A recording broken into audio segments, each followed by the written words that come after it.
Yo, welcome to Ichabod. Greetings in Reason's name. What's up, David DeBow? First in the chat.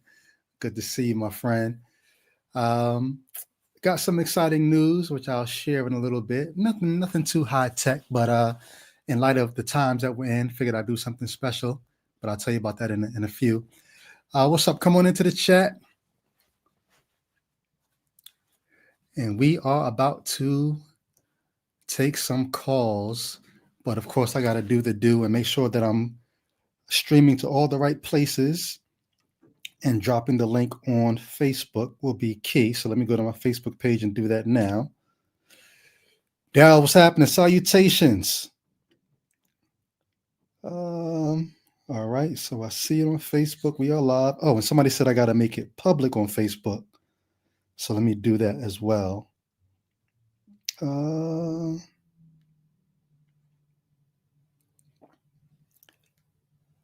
Why can't I make this comment here?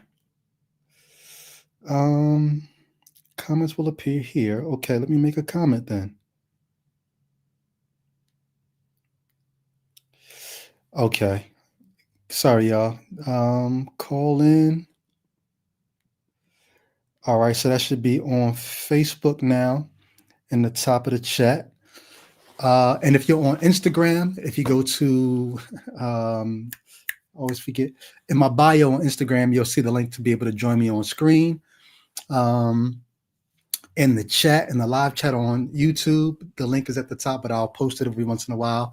And in Facebook, if you go to the comments, you'll see the link to join me, and I'll try to go back and, oh, that's right, I said I got to make it public on Facebook.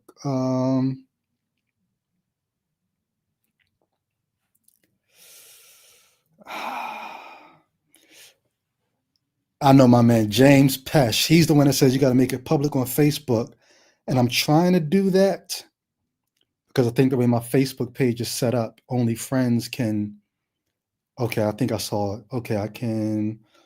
Where's the edit privacy at? And I don't even see an option to edit the privacy. So I may not be able to do it while I'm live. I may have to do it afterwards because there's no option to edit the privacy right now. So I'll look into that, but I think we should be good to go. And we typically have, okay. All right, so as we're waiting for folks to get into the chat, like we say here, greet somebody in Reason's name. And later on this evening, I normally do a show on Monday evenings, but tonight, instead of doing a show, I'm going to post, in light of Sinners winning at the Oscars last night, I'm going to post the discussion that me and the Patreon supporters did about a year ago. We had a private discussion. There was like 10 Patreon supporters jumped on. We did a private discussion on Sinners, and I just been keeping it in the tuck because I knew that eventually there would be the award seasons and I'd have some content. So this evening I'll be posting the discussion that me and the Patreon supporters did on the movie Sinners. It was a great discussion. So instead of a live show tonight, I'll be posting the conversation that we did on the movie Sinners. So that being the case, what are we talking about today? The prompt, you see what it says. I am saying, I don't mean no offense when I say this. I'm not saying this to be mean. I'm saying your religion is superstitious. It's pure superstition.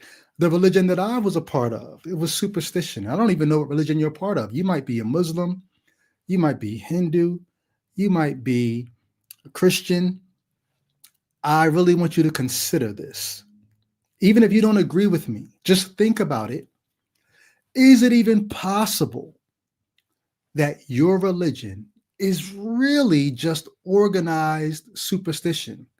Maybe well-organized superstition, maybe long-running superstition, but superstition nonetheless. What are the traits of superstition? Mark out the traits of superstition and then line your religion up and just see, does your religion have any of the same? Now, granted, most people who are going to do a test like this, they're going to say, no, because I know my faith is real. And I know my God came through that time when I didn't have money and I went to work and a coworker had extra lunch and said, hey, you want to share I know that was God. Or the time when we prayed that such and such, and just at the moment that we prayed, my phone rang. I know that was God. But what is superstition? Superstition is the attempt to take chance, coincidence, and codify it to create some kind of code to predict when chance will fall in your favor or why chance is not falling in your favor. And it doesn't always work, but you don't count the times when it doesn't work. You count the times when it does work. And when it doesn't work, what do? You amend the story of your religion to account for why it didn't work this time, why it didn't work that time, but why it did work this time. And the stories get longer, and before you know it, they're passed down, they become older, and at some point somebody writes them down, and before you know it, you've got a sacred text, but all it's doing is codifying or codifying your superstition. And I would wager, I don't care what religion you want to put in front of me. If you are Buddhist, if you are Hindu, if you are Christian, if you are, call in, because I submit to you that what you're practicing is just well organized superstition, and I'm open to being proven wrong. And if you think that you could do that with a strong argument or maybe testimony, or maybe you're going to put your God on display, and in the call you're going to, I've got a standing offer to Christians, but I'll offer it to anybody of any religion. I had a dream when I was younger, not a kid. I was in my late teens, maybe early 20s. I was a fervent Christian, practicing Christian, evangelist, Christian rapper. And I had a dream that Jesus came to me in a dream and said something to me that was so impactful. And I held on to it for a long time until I began to deconstruct, and then I deconverted. And I said, well, damn, what do I do with that dream I had of Jesus? And I had to look back and say, well, no, you've got to reorient your thinking about what that was. Was that really Jesus coming to me, or was that just your subconscious mind speaking to you? And so I said to any Christian, and I'll offer to anybody of any religion, if you could call in today and tell me what that dream was, what that dream Jesus said to me, and tell me your God is the reason that you know, I would have to consider your God, because I don't think there's any way possible for anybody to know what that dream Jesus said to me unless something supernatural is happening. And I don't think that there's any such thing as the supernatural, but maybe you can convince me. Maybe you can call me in and tell me what Jesus said to me in my dream. That's a good question.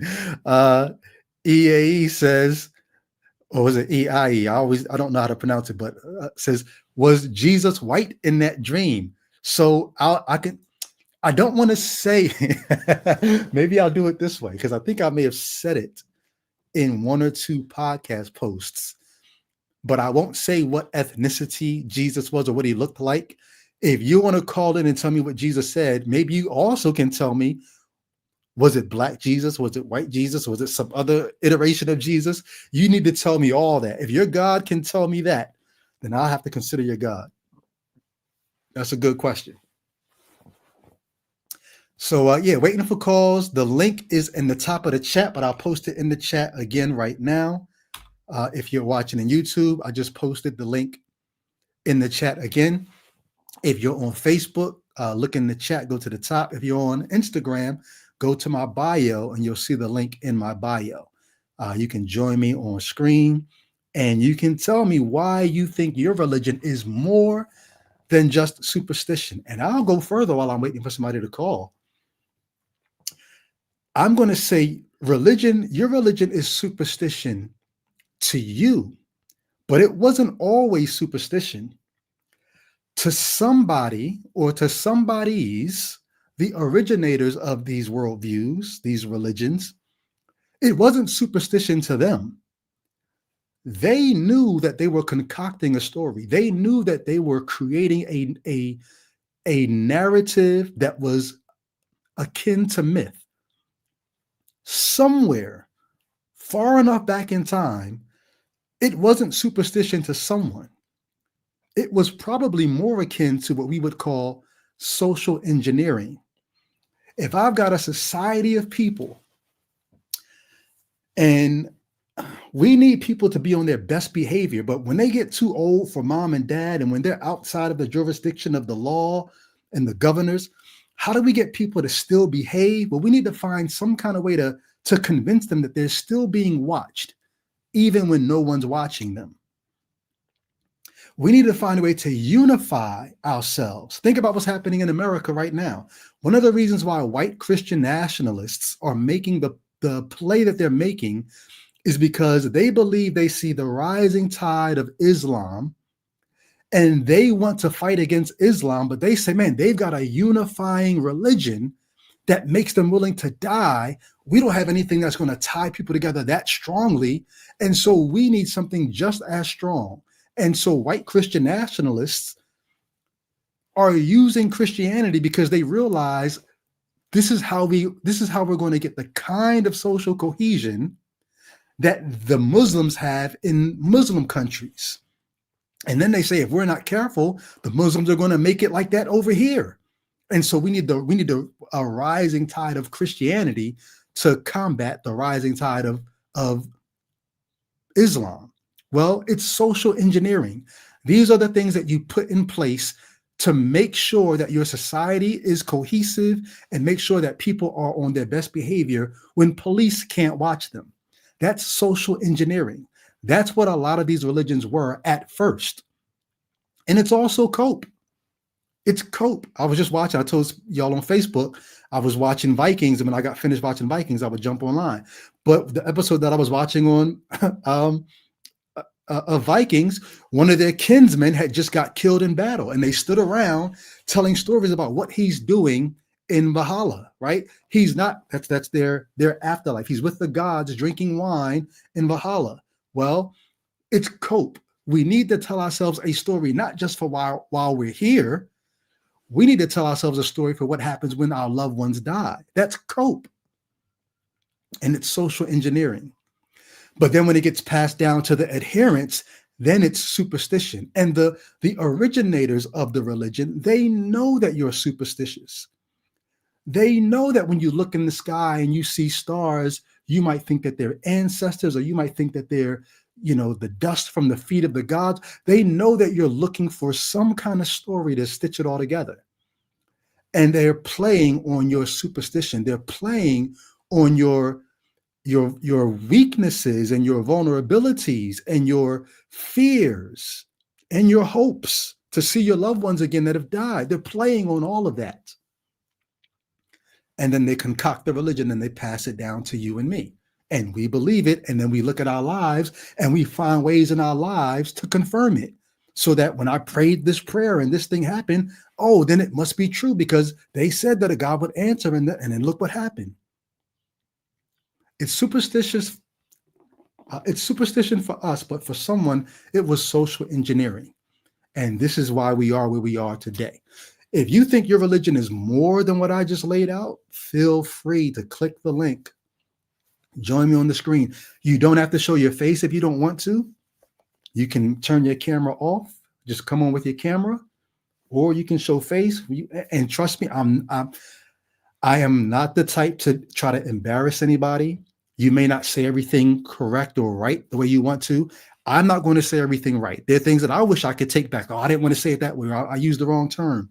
Last week, there was a guy who tried to clown me because I used the term anthropomorphism when I should have used the term anthropopathic, right? I said he said that God is only spoken about in language that we can understand. And so when it says that God wants things, not because God wants things, it's just that humans have desires. And so God talks about himself in a way that we can understand. I said, oh, so it's anthropomorphic. And he laughed at me like, oh, you don't even know what that word means. And the term I was reaching for was anthropopathic, but when you're on a stage like this and you're in the heat of the moment, you may not call the right words. And so he clowned me for that. I don't care. I'm not going to say everything right. You may not say everything right. This is not about trying to be perfect or trying to have all your ducks in a row. I just want to have conversations with people about whether or not these things we're being told are worth our faith. I was a Christian for 30 plus years because I thought it deserved my faith.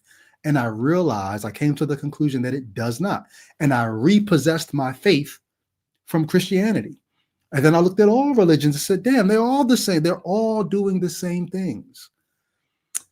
But like I said, if you think your religion is doing more than that, feel free to join me and we can talk about it. I'm not going to curse you out.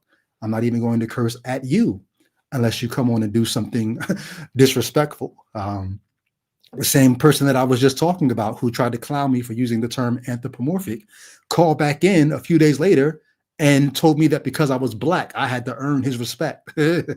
So you calling on some bullshit like that, yeah, I will curse you out. But other than that, I'm a nice guy. I just want to have a conversation. Feel free to join me on screen and we'll chop it up. If no theists are going to call in, and you're not a theist, but you are atheist and you want to call in, or you're agnostic, you can call in. We could chop it up for a minute or two until a theist actually calls in. So at this time, the doors of the church are open. No, the phone lines are open. You can call in. We can chop it up, particularly if you're a theist and you want to make the case that your religion is not just a superstition. But if you're not a theist and you are atheist, and you want to just tap in real quick to say what's up, I'll take some of those calls in the meantime as well. Or y'all can just kick it in the chat and I'll just respond to what's happening in the chat until we get some calls or comments. And let me go back and check Facebook just to see, make sure that that link is there for people who might want to. All right.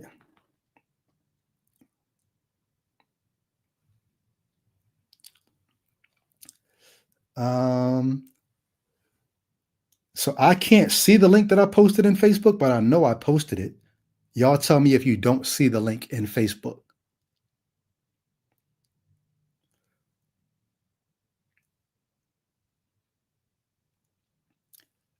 Yeah, I think it's there. I think it's because I just can't see all the comments.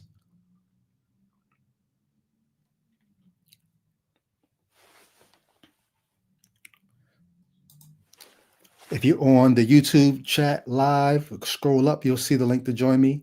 If you're on Instagram, check the bio. And if you're on Facebook, check the, so somebody just said, I can't see the comment. Wait, can't see the comment that I posted, or you can't see the comments, period. Oh,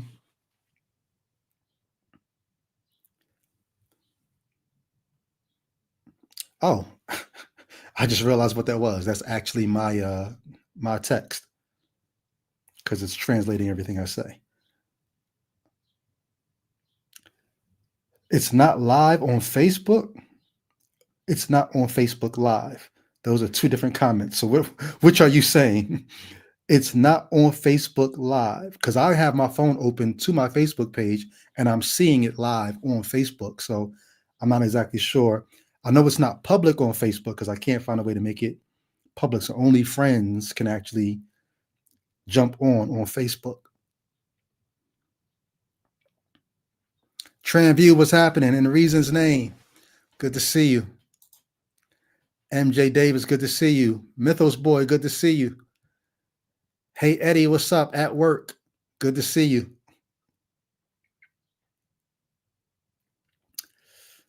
Yeah, I see people watching on Facebook. So for anybody saying it's not on Facebook Live, I'm not sure what to tell you to do, but I do see it there. So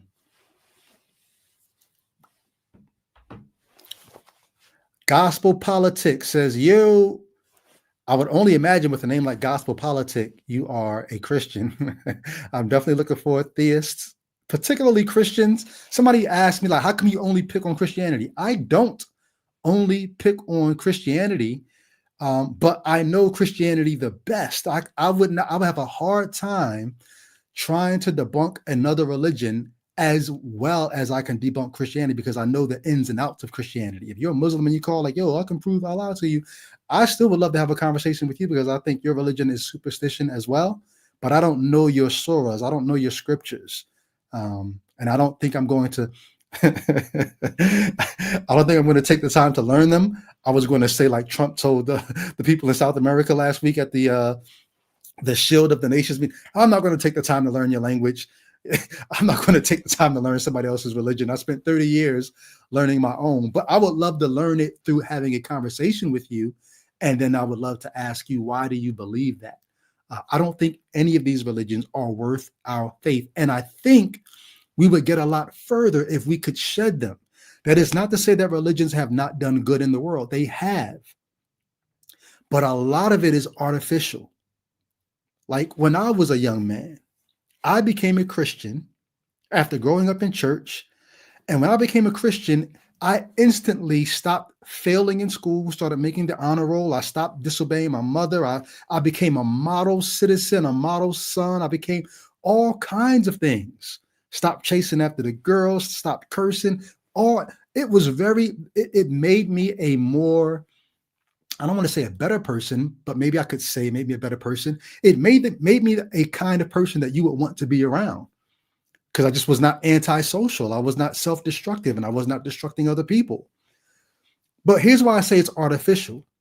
It gave me external reasons to do those things. Religion is good because a lot of the problems in our world come from people not being able to control their impulses, people not understanding what drives them. When I do X, Y, or Z, what's driving me to do that? And if I don't understand my motivations, then when my impulses kick in, I may do some things that are self-destructive or destructive of other people. What most religions do is they find ways to get you to rope yourself in, to deny yourself, to abandon your desires, right? Nirvana, right? If you're a Buddhist, the whole idea of nirvana is to get rid of all your desires, because desire is bad. And if you get rid of your desires, well, of course you're not going to harm anybody else, because you don't want anything. You don't want what they have. You don't want. So in a sense, it makes you, I struggle to say it makes you better, because I don't know that it's making you better. It just makes you less destructive to your society. But it's artificial because it's giving you false reasons to do those things, or external reasons to do those things, as opposed to, let me find out what my drives are, and let me order my drives. Let me order my motivations. Let me put my priorities together and decide, okay, I'm not going to do anything that's going to jeopardize my freedom. I'm not going to do anything that's going to jeopardize my mind. I'm not going to do anything that's going to jeopardize my health. I'm not going to do, and you order these things that you value, and you navigate your life that way, as opposed to what thus saith the Lord, or what thus saith the Surahs, or what thus saith the Vedas, or what thus saith whatever your holy book is. Like, religion is an artificial, outside of yourself reason to do the things that, if you could find some other reason to do those things, you would probably be better off, because you're not using myth, or you're not using fiction, or you're not using unverifiable ancient narratives to motivate you to be faithful to your spouse, or not steal from the cash register at your job, or whatever the destructive thing is that you're flirting with doing. So I'm not saying religion does no good. I'm saying it's artificial good. And when I deconverted from my religion, I had to figure out, okay, so what are my rules going to be?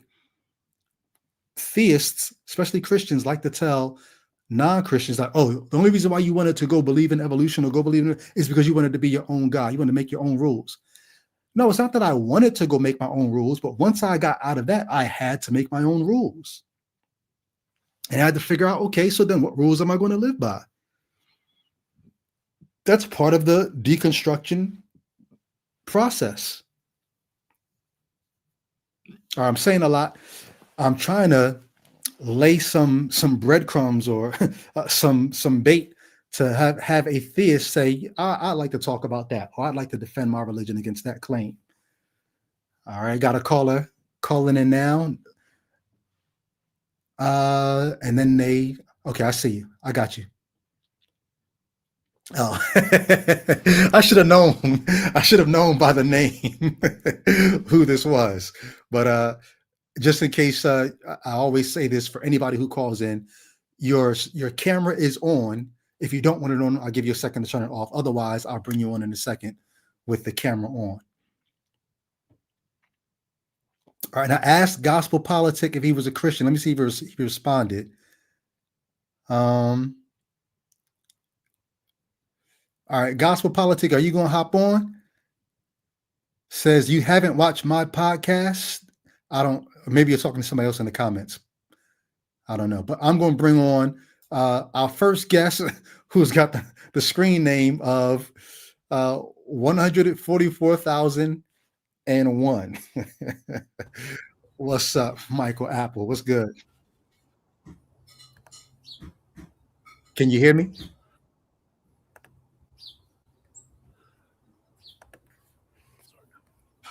Can you hear me? Uh-oh.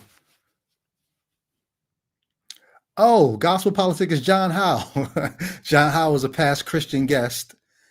And no, I didn't get a chance to watch your podcast yet, but we need to have you back on Ichabod so we can pick the combo back up. Michael Apple was here, and then he exited. Tech issues. Got a super chat from David DeBow. Thank you for the. Oh, I'm sorry, not David DeBow. David Devad. I was about to say David DeBow's not in Europe. Friendly time zones for the win. Euro-friendly time zones for the win. So if it's 3:40 something here, I would imagine, what is it, 7:40 something where you are? You guys are, what, 4 hours ahead of us? I'm not exactly sure where you are in Europe, David. What time is it where you are? And if you tell me military times, I'm not going to even understand. I'm not doing any math to figure out what time it is where you are. But yeah, David Deval, thanks for the super chat and for rocking with the channel. I can't wait to kick it with you, man. I know we've been back and forth in the emails and all that kind of stuff, but I'm definitely looking forward to kicking it with you at some point. For those who don't know, David Devad, a Christian, or at least was a Christian, firm Christian at one point. When I came out with my book, Let There Be Gaslight, he bought the book. He says he was certain he was going to buy the book and then dunk on me. Like, let me just show Brady why he's wrong. Started reading the book and said, damn, these are some good questions and raising more points than I need to think about. And David Deval began to start reading some of the books that I was mentioning and then other books, and then started his, and correct me if I'm wrong, David, his deconstruction process. So he's been a friend of the channel and the kind of friend of the channel that I like, because David Deval would always throw stuff in the chat like, hey, you made a good point here, but you might want to study this, or you might want to look at this. You might want to, research this idea and philosophy. So pushing back, but at the same time, honest enough to say, hey, that's a good point. I need to think about that. And has been on I would venture to say, on a deconstructing process, and has been writing about his process. So David, correct me if I'm wrong. Or maybe you can even update us, because it's been a couple years that you've been rocking with the channel and going through your own deconstruction. Like, where are you at right now? Would you say you're still a Christian? If you want, you could call in, or you could just type it in the chat and I'll look for it in the chat and read your response. But I would just love to know, if you don't mind sharing, where you are at this stage of the game.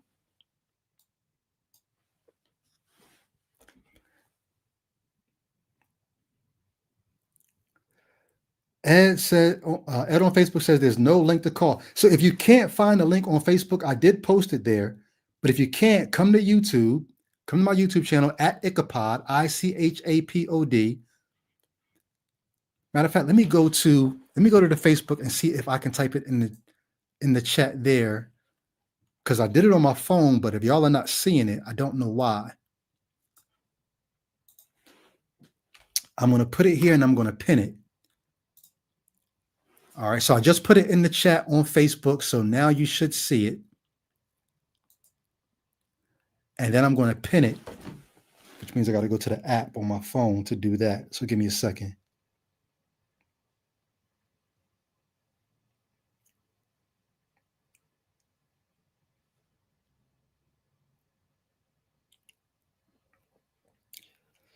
All right, so I just pinned the link on Facebook. I don't know why you guys couldn't see it before, but it is there. Now it's pinned in the chat, so you should be able to pull it up.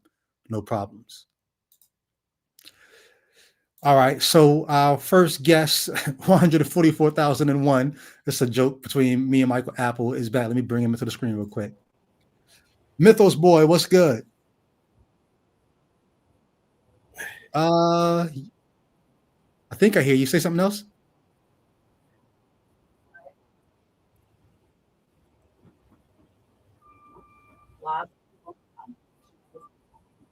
So Mike, you hear things in the background. I just don't hear you. I'm not sure what that would be. Oh, can you hear me? Yep, got you now.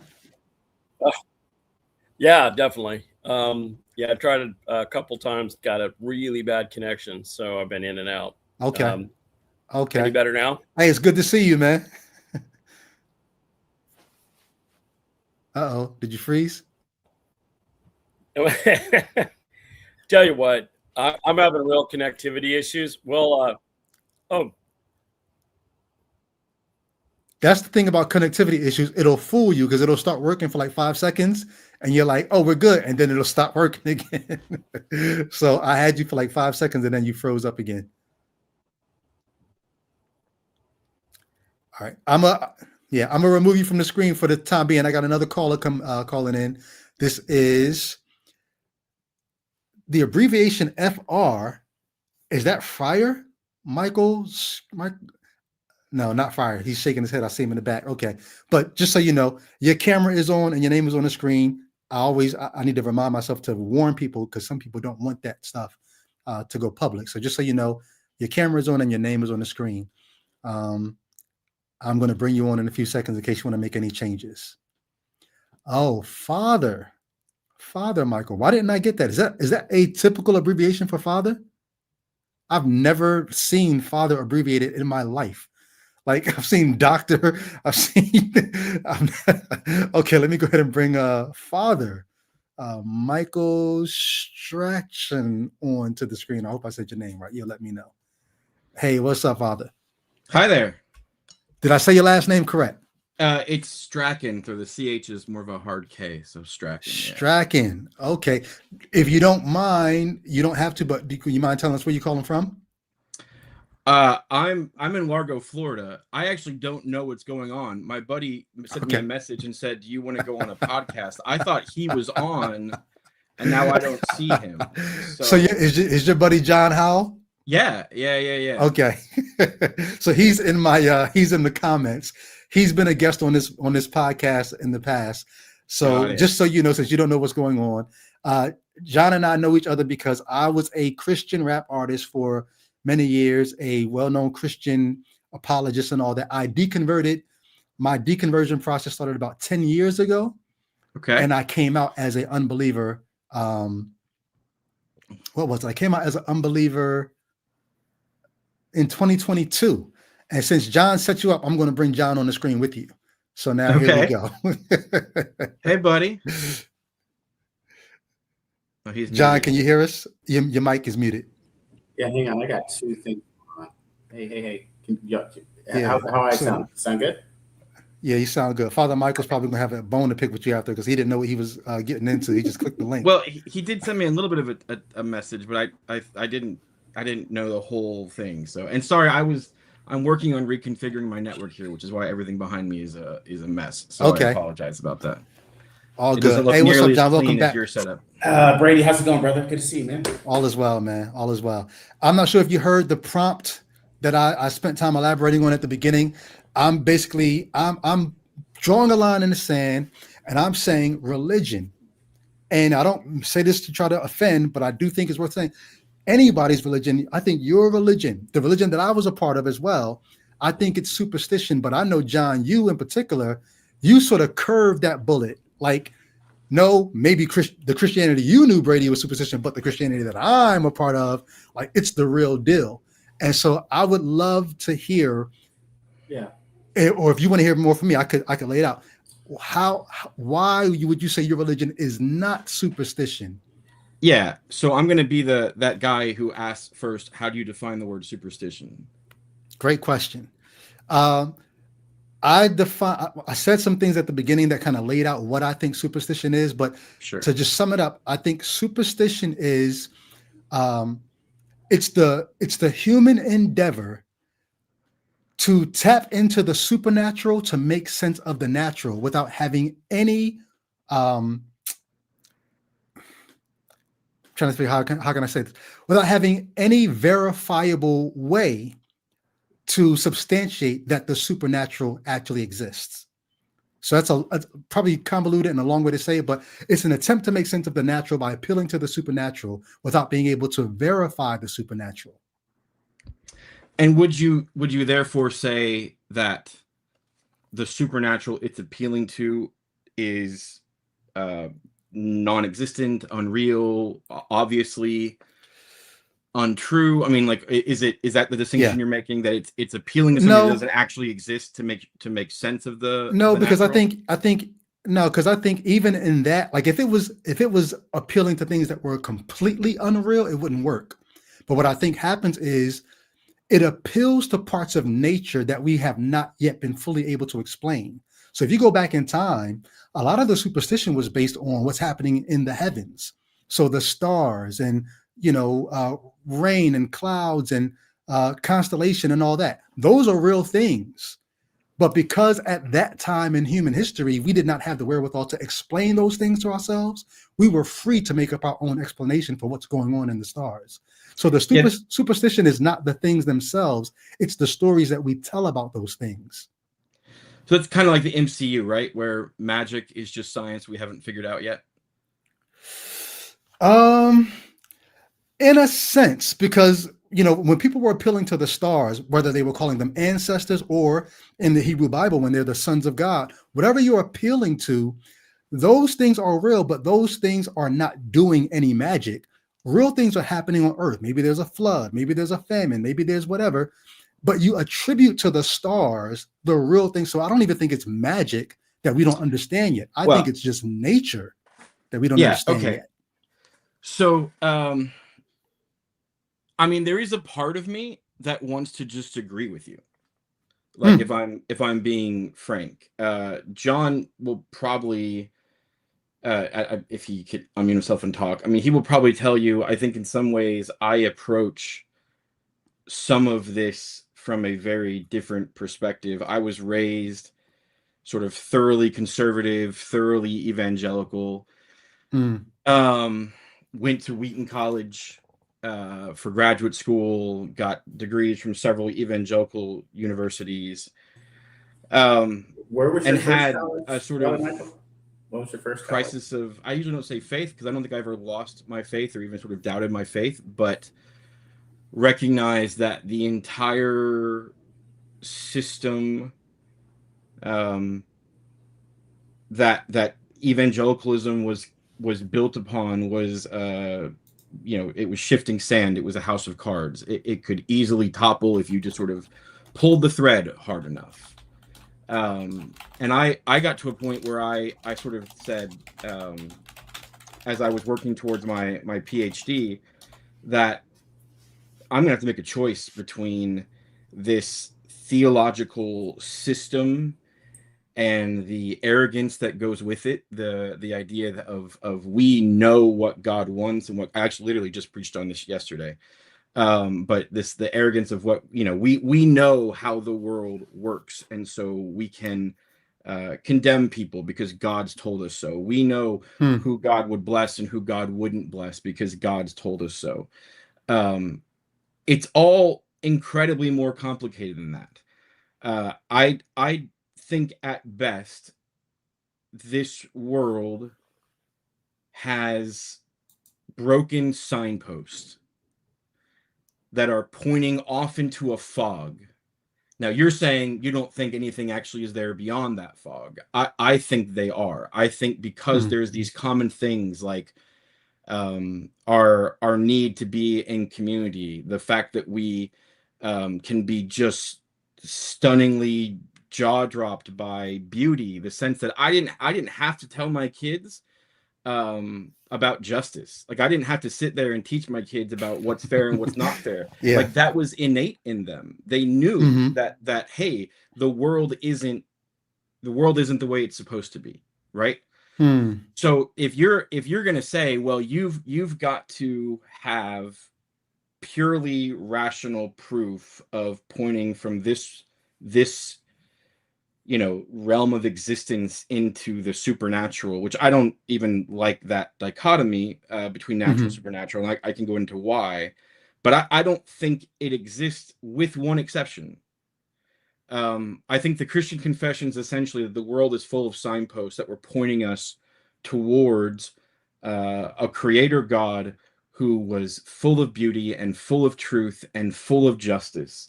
And when people met Jesus Christ, Jesus of Nazareth, they saw that creator God in a person, and the world did its worst to that person, and God raised him from the dead.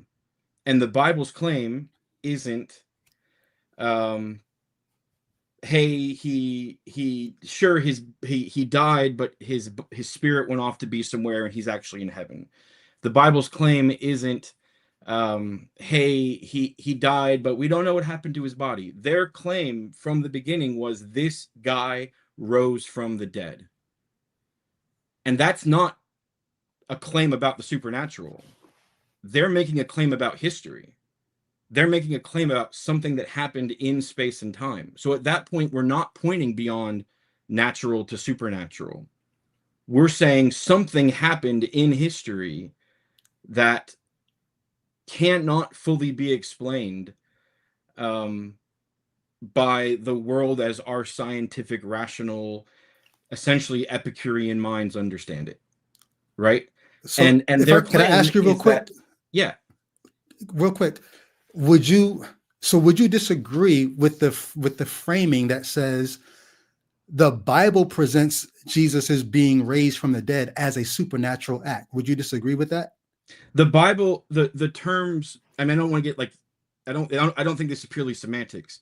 The Bible does not make a hard and fast distinction between what we would call supernatural and natural. The Bible makes a distinction between what it calls earth, the realm of humanity, and heaven, God's realm, and the two are created and intended to overlap, but sin separates the two. The temple is the place, or was the place, where heaven and earth could literally connect, where what we are calling supernatural and natural would exist in the same place, right? The Sabbath, there is in Jewish thought, there is this age and there is the age to come, and the Sabbath was ushering in the age to come on a weekly cycle so that people could enter into the rest that God himself was already enjoying. The future, God's future, was rushing into the present, meaning we want to live in, and you can go read Charles Taylor, the act, we probably have, but a secular age, but we want to live in a world in which well, I mean, one, we think the Enlightenment has sort of discovered something new, as if this sort of scientific closed dome worldview was suddenly gifted to us by Enlightenment rationalist thinkers. Epicurus was saying this 2,000 years ago. It's not any more new than the Jewish, the Jewish sort of worldview is either. The Jewish worldview is not. The biblical worldview is not natural, supernatural. The distinctions between heaven and earth, between God's realm and our realm, and those two spaces are meant to overlap and meant to be one. So that what we're calling supernatural should, if God's glory continues to break into the world, if God's kingdom continues to break into the world, what we might have called supernatural 2,000 years ago would actually look entirely natural to us. So to answer your question, no, I don't take it to be a supernatural act of the resurrection, be a supernatural act. I consider it to be an act of the creator God acting in time and space. It is a natural act. It happened in the world as we know it. I want to bring John in a second, but I have one more question for you, and maybe a statement too. When you talk about, okay, not natural versus supernatural, but rather heaven, a realm, and earth, a realm, and those two are not even really supposed to be separate or going to stay separate. I'm curious when you talk about heaven, because a minute ago you said that that God is a being that's, I think you said, full of beauty, and would you say beauty and I said beauty, truth, justice, I think. Beauty, truth, justice. So I'm curious,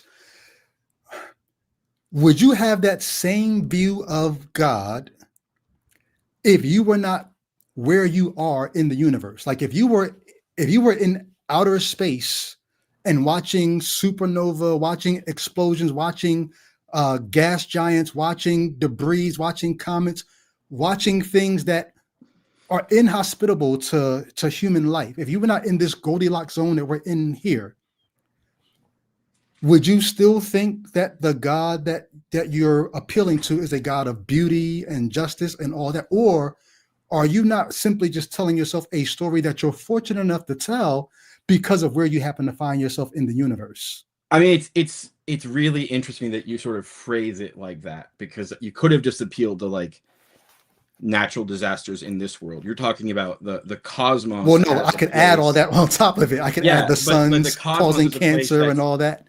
Yeah, the cosmos is a place that's inhospitable to human life. I don't know what I would say if I was living in those particular spaces. I think what I want to say back is the fact that we find ourselves in the Goldilocks zone, as you described it, has to mean something. I mean, just from a sheer statistics, sort of probability, the probability of us living in this Goldilocks zone and life thriving and be able to have a podcast and think about truth and think about beauty and think about superstition and think about justice is nigh impossible. It's I don't know that we can say that though, because the universe is so vast. Like here's what I will give you. Here's what I will give any theist. If we were somehow able to visit every single planet in the universe, even the parts of the universe that are exceeding away from us faster than the speed of light, so that we could never even get there, so we could never know. If we could though visit every single planet and find out that there was only life here, then I would say, you know what, I think that's, but we can't do that. We can't know how probable or improbable it is that we would find life, and maybe not this kind of life, but life at all in any other part of the universe. But then wouldn't that also be life in a Goldilocks zone? I mean, even if we find life on a rock, it's only a Goldilocks zone because there's one bed that fits for Goldilocks. But if there's all kinds of rooms in the house and all kinds of beds fit her, then it's not a Goldilocks zone anymore. It's just, they're just beds that fit people. Right. So let's allow for the possibility that there are lots of things that we don't know, and that the more that we know might change our thoughts on things. The very least, what we do know is that all of the observable universe to our eyes, using all the best science we have, is utterly inhospitable to human life. And yet we find ourselves here. Well, once again, I think even that statement is a little too strong. But even if that was the case, yes, let's limit to just. What's strong about it? Because there are parts of the universe that we can observe that look like, if these preliminary findings pan out, we actually might do well to look for life there, because that looks very similar to here, and we're finding chemical traces of elements that, we could actually work there. So, but I mean, it's so preliminary that we really couldn't say. Fair enough. I'm a few degrees short of my sort of, cosmology degree, right? So my understanding is let's say 99.9% of the universe as we are able to perceive it is utterly inhospitable to human life. And yet we find ourselves here, and we find ourselves breathing air that we can breathe, and we find ourselves living life and loving and yearning for community and yearning for justice. And the early church's claim, and my particular claim, is not hey, I have this naturalistic scientific proof that any of these things are real. My claim is the longings that I feel inside my heart when I read the stories of Jesus, those broken signposts that I feel in the world seem to have found the thing to which they are pointing. And the early church's claim is that this one person who lived this one life this way, the world did its worst to him, put him to death, and God raised him from the dead. And every human being can have that same hope if they put their faith in him. And I don't go beyond. I mean, I don't go terribly beyond that. And I don't want to press you further now. Like I said, I want to get John in, but here's the question that I'll put to John to maybe have him round this up, because I got like 5 other people now waiting to get in. I don't want to rush you guys off. I want to give you guys some adequate time to respond to this. But somebody put in the chat a second ago, talking about the fact that there's life here and possibly nowhere else. Isn't they said, so said, isn't this a version of special pleading and fine tuning? I want to ask a different version of that same question, because even as I was listening to Father Michael just now, I kept saying, and maybe you didn't hear the things I said at the beginning of the show, so you won't know. I kept saying, even in that though, this just sounds like, oh, so yeah, this is us in a superstitious way telling ourselves a story about where we find ourselves in the universe. And then when you talk about how this story of Jesus, it brings up these themes of justice and redemption and all these things that the heart longs for. How do we know, and this is, I guess, the question I'll put to John, how do we know that the Jesus story is not just a finely tuned superstition? Like, it had all this time, whether it be from, if you study the history of these religions, from Zoroastrianism to Judaism to Christianity, and every decade, every 50 years, every century, you get a chance to tweak the story to make it a little more amenable to how we're seeing things now, such that we're not practicing slavery like they did in the Old Testament because we fine-tuned it. And we're not making women marry their rapists anymore because we fine-tuned it. And we're not sacrificing children anymore because we fine-tuned it. How do we know that the Christian story is not just a very finely tuned superstition? Can you hear me? Check. Yes. Because earlier I can't hear him. Is that normal? Sorry. No, it's not. Well, you know, that happened the last time I was on stream with a bunch of different people, and I won't make him go through what it would take to get it to fix, because he'd have to come out and come back in.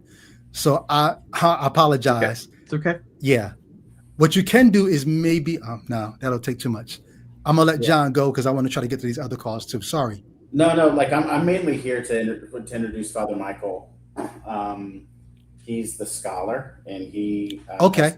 Yeah, but what I would maybe, it related to your question. Here's my thing, Brady. Right, like, because dude, I'm not the scholar, bro. I'm an insurance agent who raps. Hold on, real quick, John. Father Michael, you can hear me, right? Yeah. So what John said is he's going to pitch it back to you because you're the scholar. He's just going to throw in something real quick, and then I'll come back to you to get an answer. Then I want to move to some of these other callers real quick. Okay. And I'll let you know what John says. Okay. John's going to fill me in on his response, but then he's going to pitch it back to you. Go ahead, John. Yeah. So whenever I see your posts and whenever I hear a conversation, I agree with so much of it. And I think a lot of that, my beef is with Christian nationalism. I find that the most dangerous cult right now in America. I think it's destroying everything it touches. My beef isn't with atheism. So hold on, real quick. Hold on. In the chat, or maybe Gnostic Blue, since I can see you backstage, can you just give me a head nod? Can you hear John? Okay. All right, John, go ahead. I just want to make sure that they can hear you. Oh, thank you for that. And so what I see, like, when I agree with almost everything you say, because a lot of the version of Jesus, we talked about this, but the version of the book and the religion of the book, I've left. I've deconstructed out of that. I think that Christians are really Biblians, and I think that's the issue. And so my faith is based on a person. It's based on Jesus. Genocide in the Old Testament's wrong, and I think Jesus would condemn it in his way and teachings. But I think Father Michael, to answer your question, I think he's really good at that and getting into the idea of what the difference is between being a Christian of the book and a follower of the way of Jesus, because they're not the same. And Brady, I want to say this respectfully, from based on your story, I don't think you've ever been a follower of the way. I think you were a follower of the book, and rightly so, you rejected that. I appreciate that. Yeah. I appreciate that. Let me go back to Father Michael. So Father Michael, what John basically is just saying is he's making the distinction between people who follow the book versus people who follow Jesus. John actually has issues with some of the things in the book, especially things in the Old Testament. As you should. So the question I really would love to hear from you is, how would you know, as heartwarming as the story of Jesus is and the gospel is and all that, how would you know that it's not just a finely tuned version of ancient superstition updated? Because if you think about it, in the Old Testament, they're sons of God, the divine council. Then they get downgraded to angels. But there was no divine son of God on the earth in the Old Testament. But one of the things I look at when I look at Judaism is whenever the Jews were conquered by a people stronger than them, their religion ends up reflecting the religions of the people around them. So before they go into Persia or Babylon and then Persia takes over, they don't have a hell. They spend time under Persian rule. All of a sudden they've got a hell. All of a sudden they spend time under Zoroastrianism, and Zoroastrianism slimmed down their pantheon to one supreme God, Ahura Mazda, when they used to have a bunch of gods. Well, in the Bible, you see, let us make man in our image. You see all these plurality of gods, and then you see the Jews slimming their religion down to one supreme God. Next thing you know, they're under Greco-Roman rule. Now they're under Rome, and Rome's gods have divine sons, half human, half divine. And all of a sudden, there's an offshoot of Judaism called Christianity, and guess what they have? They've got divine sons, semi-divine sons, depending on how you look at the Trinity, but they've got God with a human son, just like their oppressors have. And there always seems to be this, we're going to find a way to have this syncretistic expression of the religion of our captors.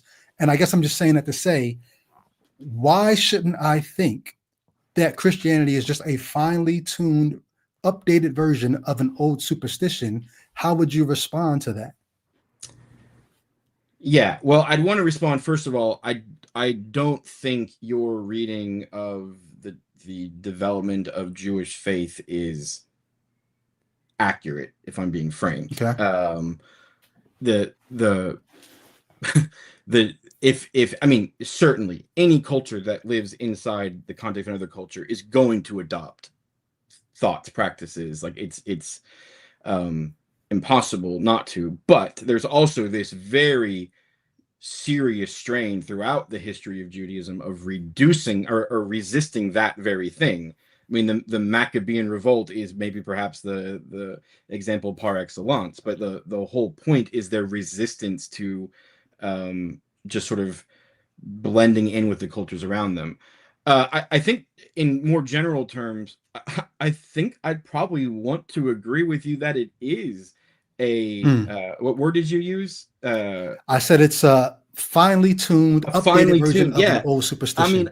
I mean, so I think Christianity, that is a religion of the book.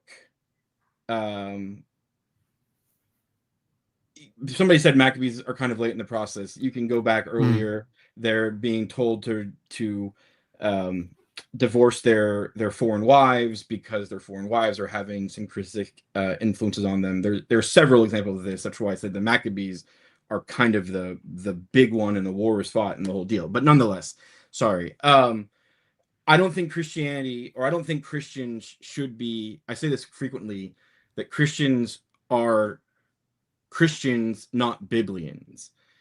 We have constructed a faith. That's one of the things John said when John was speaking. He used that same Yeah. terminology, but go ahead. We have constructed a faith that is about a book and not about history. And the claim of the book, for better or for worse, is that these things, at least some of these things, I'm totally open to sort of mythology and whatever else being in the text, but that some of these things, first and foremost, the death and resurrection of Jesus Christ, happened as historical events. And when I read the Old Testament, I see things that are monstrous, and I see throughout the Old Testament things being carefully refined and carefully processed, and often to the shock of the people who are doing them. The people are handed a religious system of sacrifices and death, and then think they can go sort of behave however they want to, and when they sin, they can just go to the temple, make the sacrifice, and everything will be okay. And then Jeremiah shows up and says, you've made my house a den of robbers. You're robbing God by acting unjustly and thinking you can just come to the temple, right, in the famous temple speech, and say, we are delivered, we are delivered, we are delivered. This is the same speech that Jesus quotes. There are things in Paul that, I don't know if I'd want to use the word monstrous, but I think Paul didn't see the implications of his own theology worked out well enough to sort of accurately comment and write things. So issues like the role of women, for example, Paul seems to be on one side in what he says and sort of how he writes, but then he has this incredible statement where he says that in Christ there is neither Jew nor Greek, there is neither slave nor free, there is no more male and female, and he's quoting the LXX of the LXX of Genesis, where it says, in the image of God he made them, male and female created them. He's saying even that distinction, the distinction that God built in the very fabric of creation, is being undone in Jesus Christ. When Jesus said he was going in John, he doesn't say to his disciples, hey, I'm going to go, and when I go, you all are going to write a book, and that book is going to have all the answers to all the problems humans will ever deal with. He says, I'm going to pour out my spirit on you. I'm going to send you another helper, and the helper will lead you. Father, I'm sorry. I one of the issues I really have, and I need y'all to help me, John is listening too, is when I hear you on one hand say Christians are Biblians instead of being followers of Jesus. I'm saying they shouldn't. And it almost like they shouldn't be Biblians. They shouldn't be Biblians. They should be followers of Jesus. And it almost is this downplaying of what the Bible is and what the Bible says. And, you know, you disagree with Paul here, you disagree with this here. But then to get the words of Jesus, you go back to the Bible that you just said we shouldn't be Biblians. I go back to texts that are the best witnesses we have about who this person was. That not because they're in a collection we call the New Testament. This is a historical claim. This is the same way that we do. This is the same way that we have a collections of Plato that's printed, right? Like, well, this is like for all of these things. What? I don't know that it's the exact same. Like when you have collections of Plato's works are not being presented as the words of a God. They're the words of a fallible man, collected by fallible men, preserved by fallible men. When you're talking about the activity of a God to have given, if Jesus, I don't know if you believe Jesus was God in the flesh. I do. So if Jesus is God in the flesh, if God in the flesh is giving us words that he wants us to follow, and then do you believe that God preserved his words, or do you, when you say they're the best witness of what Jesus said? I think I taught a little bit at Wheaton College, and I just like a year and a half, and I said to the students there, you don't honor something by pretending that it's something that it's not.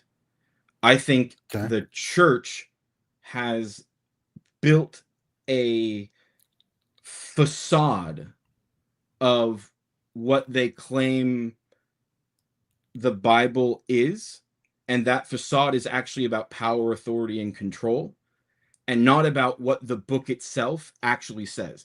The book itself says, at many times and in many ways, God spoke to our fathers through the prophets, but in these last days, he has spoken to us in the New Testament.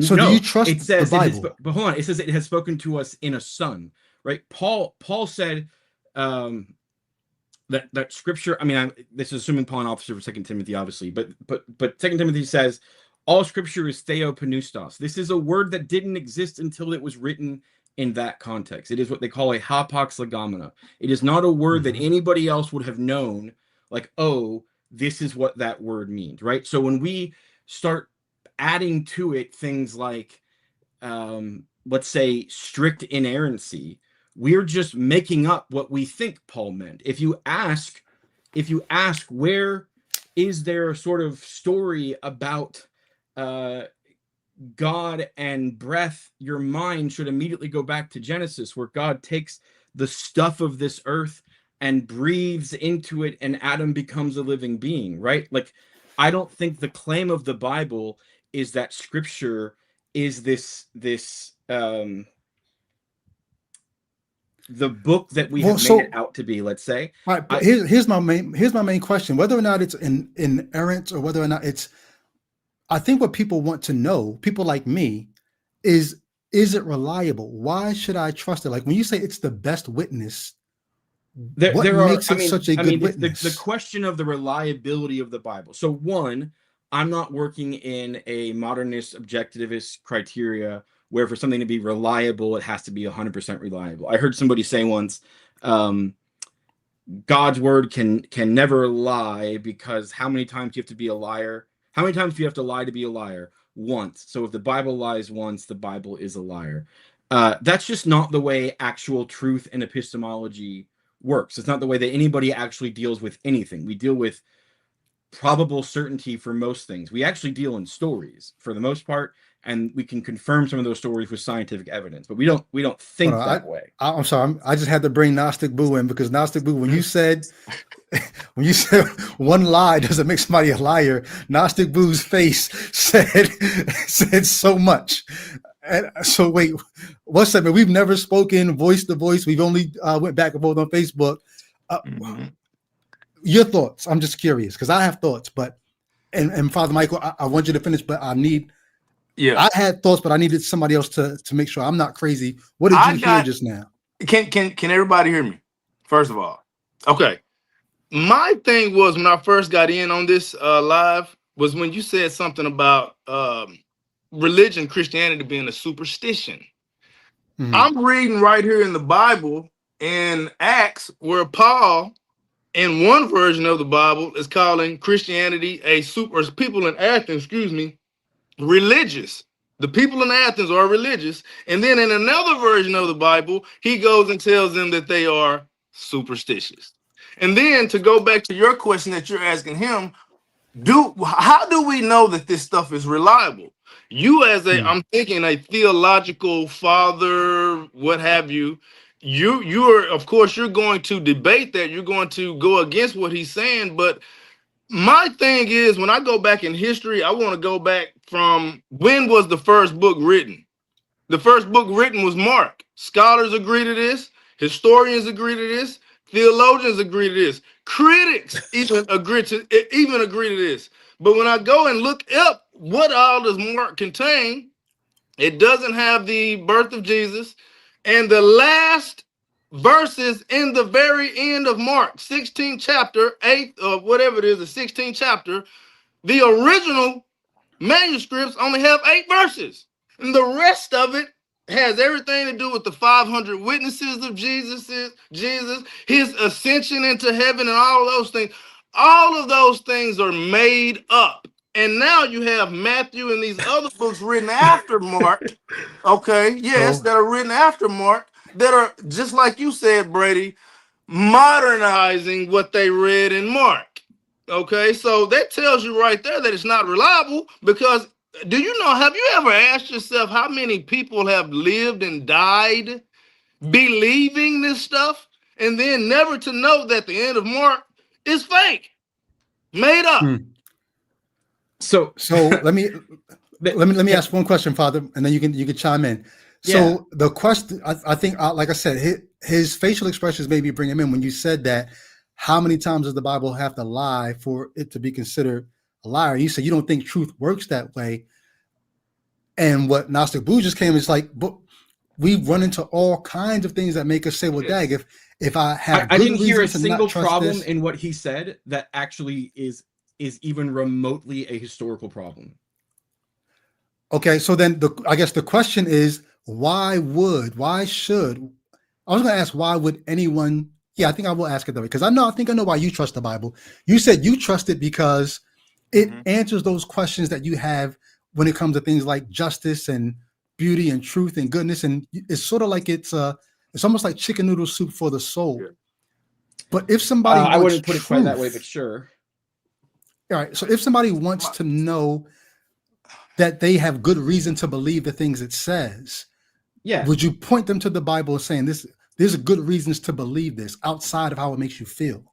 Yes. The best book Okay. on this, at least that is simple and easily accessible, is a book called The Case for Jesus by a guy named Brant Pitra, who's an exceptional Catholic scholar. Brantpitre. Pitra is brilliant. But let's just jump back a second, right? Like I don't understand what all the talk was about Markan priority, because basically everybody believes in Markan priority. There's nobody who's objecting to this, and there's no claim in the Bible that Matthew was written first or anything like that. There was a claim in the early church that Matthew was written first, but the Bible makes no such claim.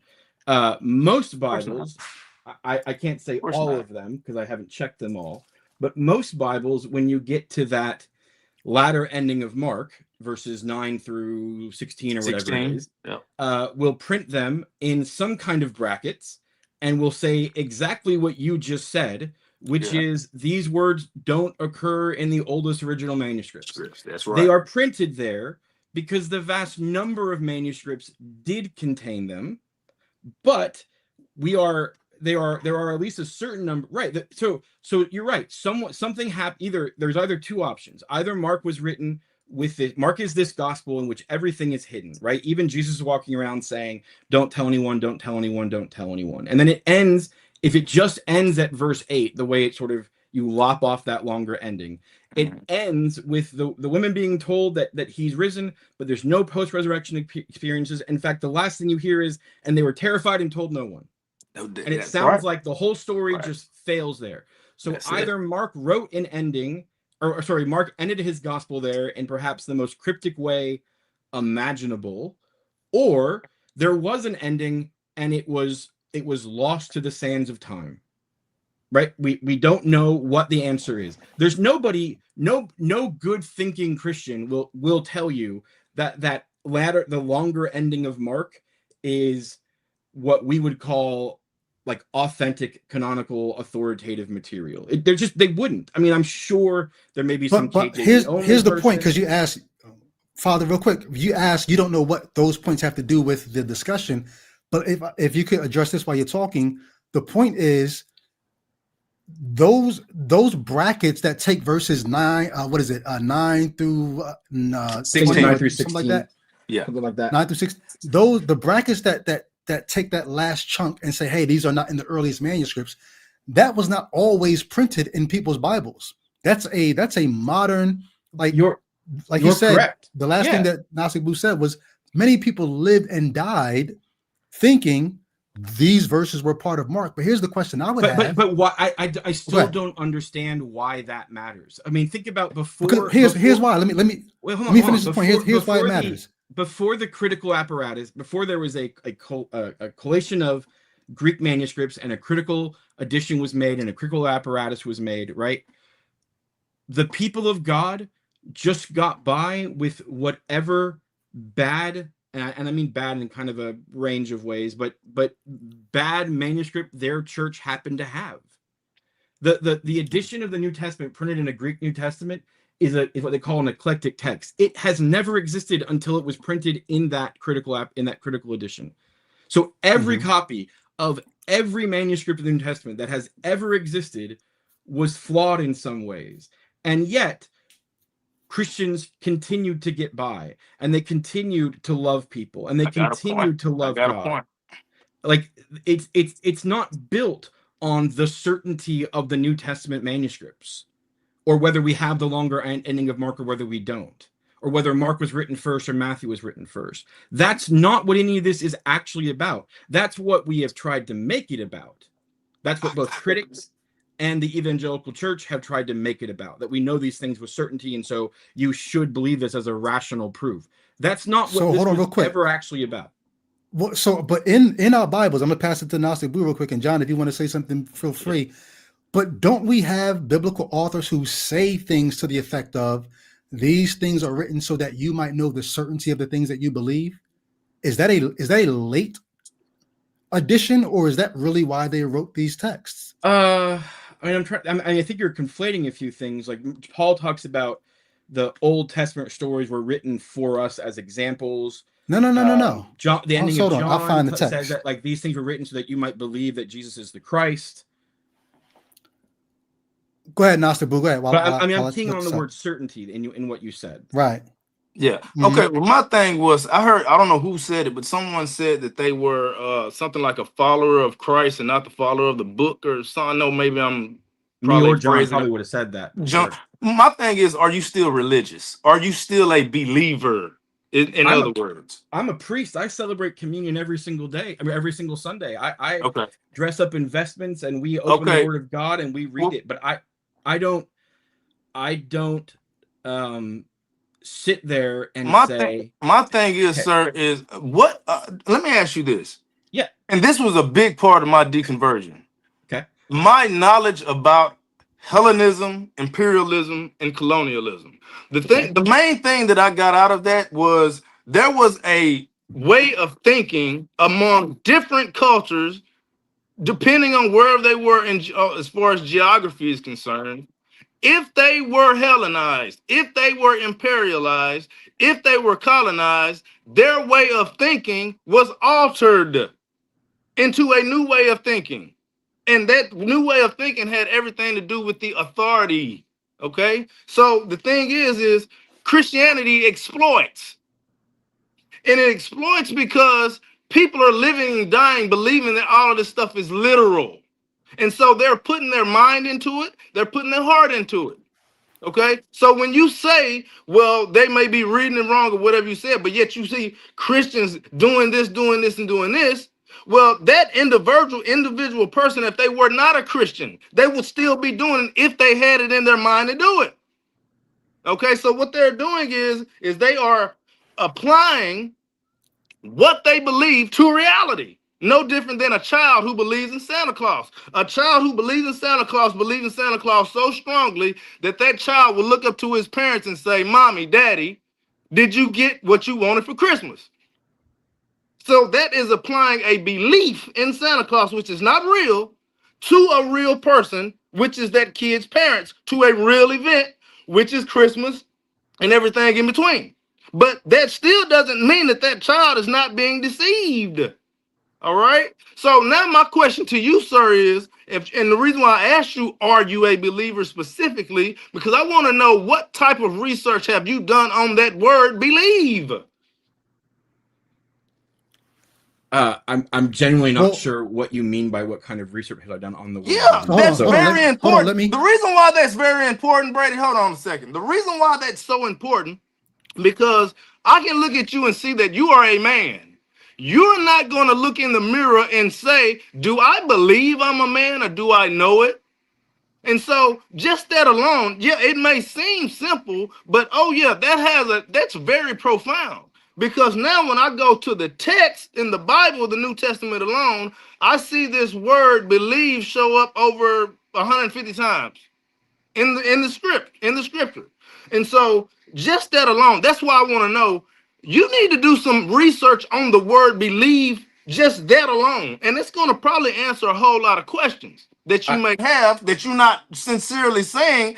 Yeah, because everyone has concerns. Everyone has questions. My question started off from the word believe. Do some research on that. Hold on. I assure you that I have. Okay, Yeah. let us teach us something. Show us what you know. Then I mean, in fact, John can come on this too, but there is a movement. Are you familiar with the New Pauline perspective? Does this mean anything? Mhm. You know, that the Reformation tried to base a soteriology off of pistis alone, right? Faith alone. This is one of the souls of the Reformation. But in fact, pistis in the New Testament usually refers to persuasion. No, a person's faithfulness, right? And That's so persuasion. that Word pistuous is persuade. That means to persuade. No, Okay. it means faith or faithfulness, and faithful. It means like commitment to promises made. And so there are many examples in the New Testament in which there is the phrase pistis Jesu Christu, which on a just face value you would translate faithfulness of Jesus Christ.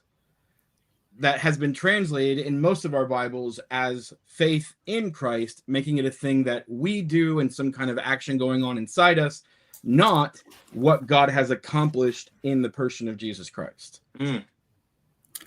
Go ahead, So Brady. here's I want to wrap this section up because like I said, I got a couple more calls. People waiting. Sure, I'm sorry, man. I didn't mean to take up some of your time. No, it's all good. I probably want to give John the last word. But for those who've been waiting patiently, I appreciate you guys waiting patiently. Here's the passage that I was talking about in Luke chapter 1. Luke explains why he's writing his gospel. So he's writing to Theophilus. Other people have taken the time to put together this orderly narrative of the things that are happening in our times about Jesus. Then he says in verse 3, chapter 1, verse 3, it seemed good to me also, having followed all things closely for some time past, to write an orderly account for you, O excellent Theophilus, that you might have certainty concerning the things that you have been taught. So he's saying, I'm writing these things for the express purpose that you can have certainty in the things that you've been taught. He's putting his writing on the level of, I researched this, I put this account together, and because I wrote it, you can have certainty.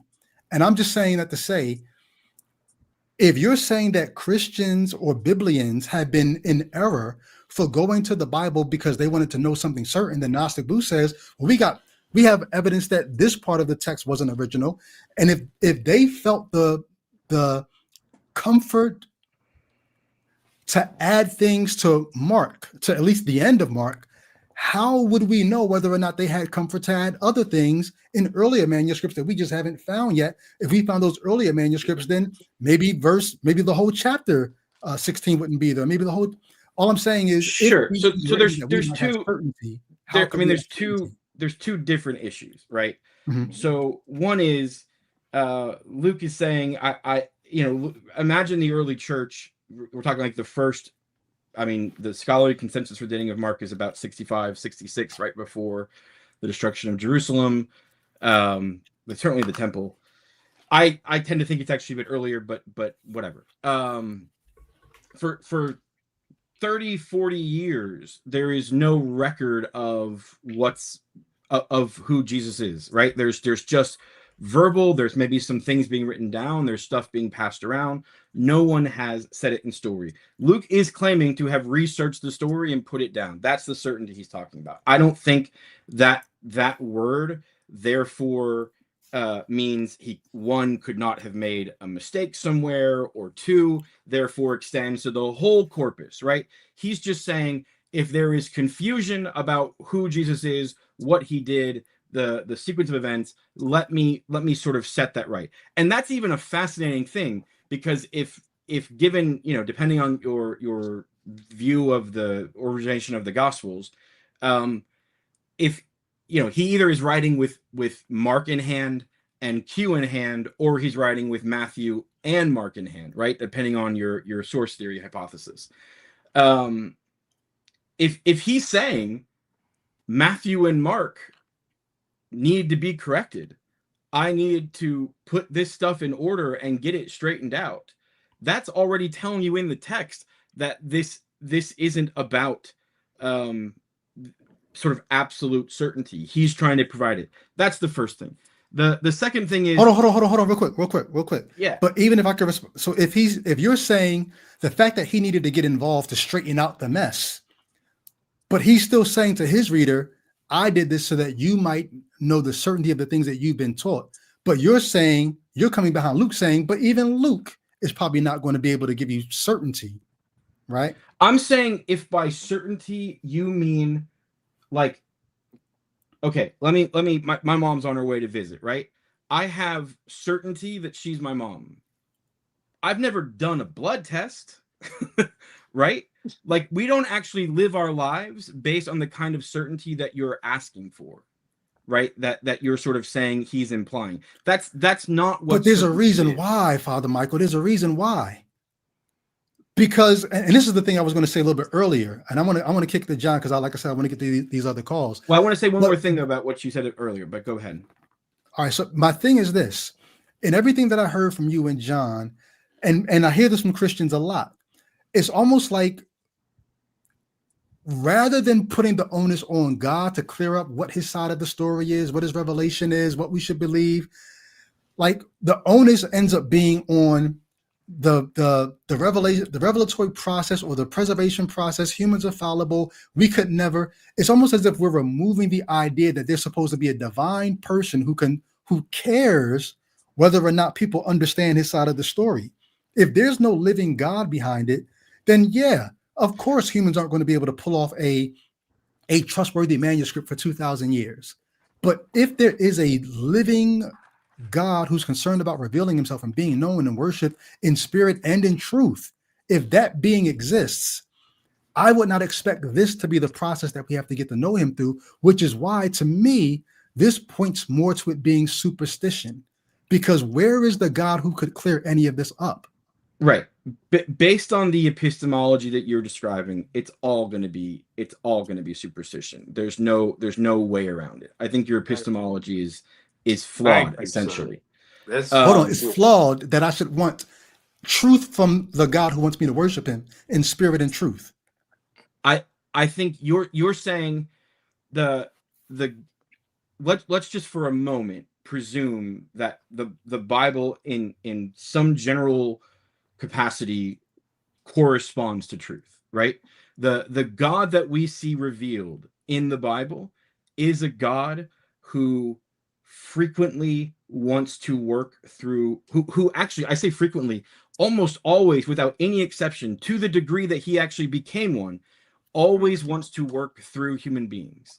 And human beings are creatures of space, matter, and time, which means that we are messy and broken and fallible and make all kinds of mistakes. My point is, the book itself does not say, when I go away, I'm going to give you a book that will have, without any errors and any mistakes, the truth from the God that wants you to worship him.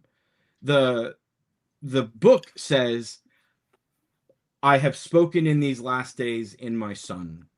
And when he goes away, he's going to pour out his spirit on his people. And the spirit will lead you into all truth. Right? And he's going to bring back to your remembrance everything that I taught you. What? Right? He's going to bring back to your remembrance everything that I taught you. Right. And all scripture is, the word you just brought up, theos noustos, all scripture is breathed out by God. So like, I don't see this. When the early church, for 2 centuries, when the early church quoted the Gospels, they didn't, and the New Testament, they didn't use scripture citation formulas. They just said as Matthew says, or as Mark says, or as Paul says, or as Hebrew says. When they quoted the Old Testament, they would say as the scripture says, right? They saw a difference because the last great speaking of God to humanity is the person of Jesus Christ, and he poured out his spirit on his people to lead them into truth. And it's going to be messy, and it's going to not be the way that modernist objectivist certainty actually expects. One of the points I made before you got on this program was, here's how you know it's superstition. Because if this, the messiness that is unavoidable if you're dealing with a human product, right? I posted this on Facebook a few weeks ago. I never, ever used AI to compose a post, ever. And one of the ways you know it's not AI, one of the ways you know it's me, is because there's always going to be mad typos in the stuff that and this is me with the ability to just hit the backspace button, and I still got typos on almost everything. Like, the messiness is unavoidable because nobody just happens to be perfect. That's just how we are, right? No one's perfect. If you say, and God just always seems to work through messy human beings, but how would I know the God who's perfect, right? The God who he says, I'm not a man that I should lie. I'll never need a counselor. That God is going to give us his mind some kind of way. And yet it has all the through the Spirit. Through the Spirit. The Spirit's not a man. The Spirit's not a messy human being. But then but he dwells in messy human beings. He dwells in messy human beings, but if he doesn't produce anything more than the messy human beings could produce on their own, why should I think that this is anything more than messy human beings? So this obviously is a very long conversation. I know you've said something about somebody else. I'll just simply say, my very quick answer is, I think there are things inside the human person. N.T. Wright calls them echoes of a voice. In other contexts, he calls them broken signposts that are pointing in a direction that ultimately culminates or sort of reaches its climax in Jesus Christ. The second thing I would say is, if you just take, and again, the person who wants to describe everything purely naturally can do so, but if you look at the human existence, the world as it was in 1 AD, recognizing that the calendar is flawed, versus 2026, the world is a place that looks dramatically more like the kingdom of God described by Jesus Christ than it did beforehand. And if someone wants to simply say that's just humans figuring it out, there is no way for me to argue against that. And there's no way for me to tell you, because I'm arguing for pneumatology, right? I'm arguing that the Spirit of God has taken up residence in human beings in this world, and that through those human beings, he is flooding this world with his glory, his love, his justice, and his beauty, and that it is slowly changing the world in ways that probably can't be seen generally by years, maybe even not decades, but can by centuries and millennia. And the Bible asks for faith, not certainty, right? And so I don't sit here and say I'm gonna wait for you. I'm gonna try and make the apologist argument for absolute historical logical certainty for these things.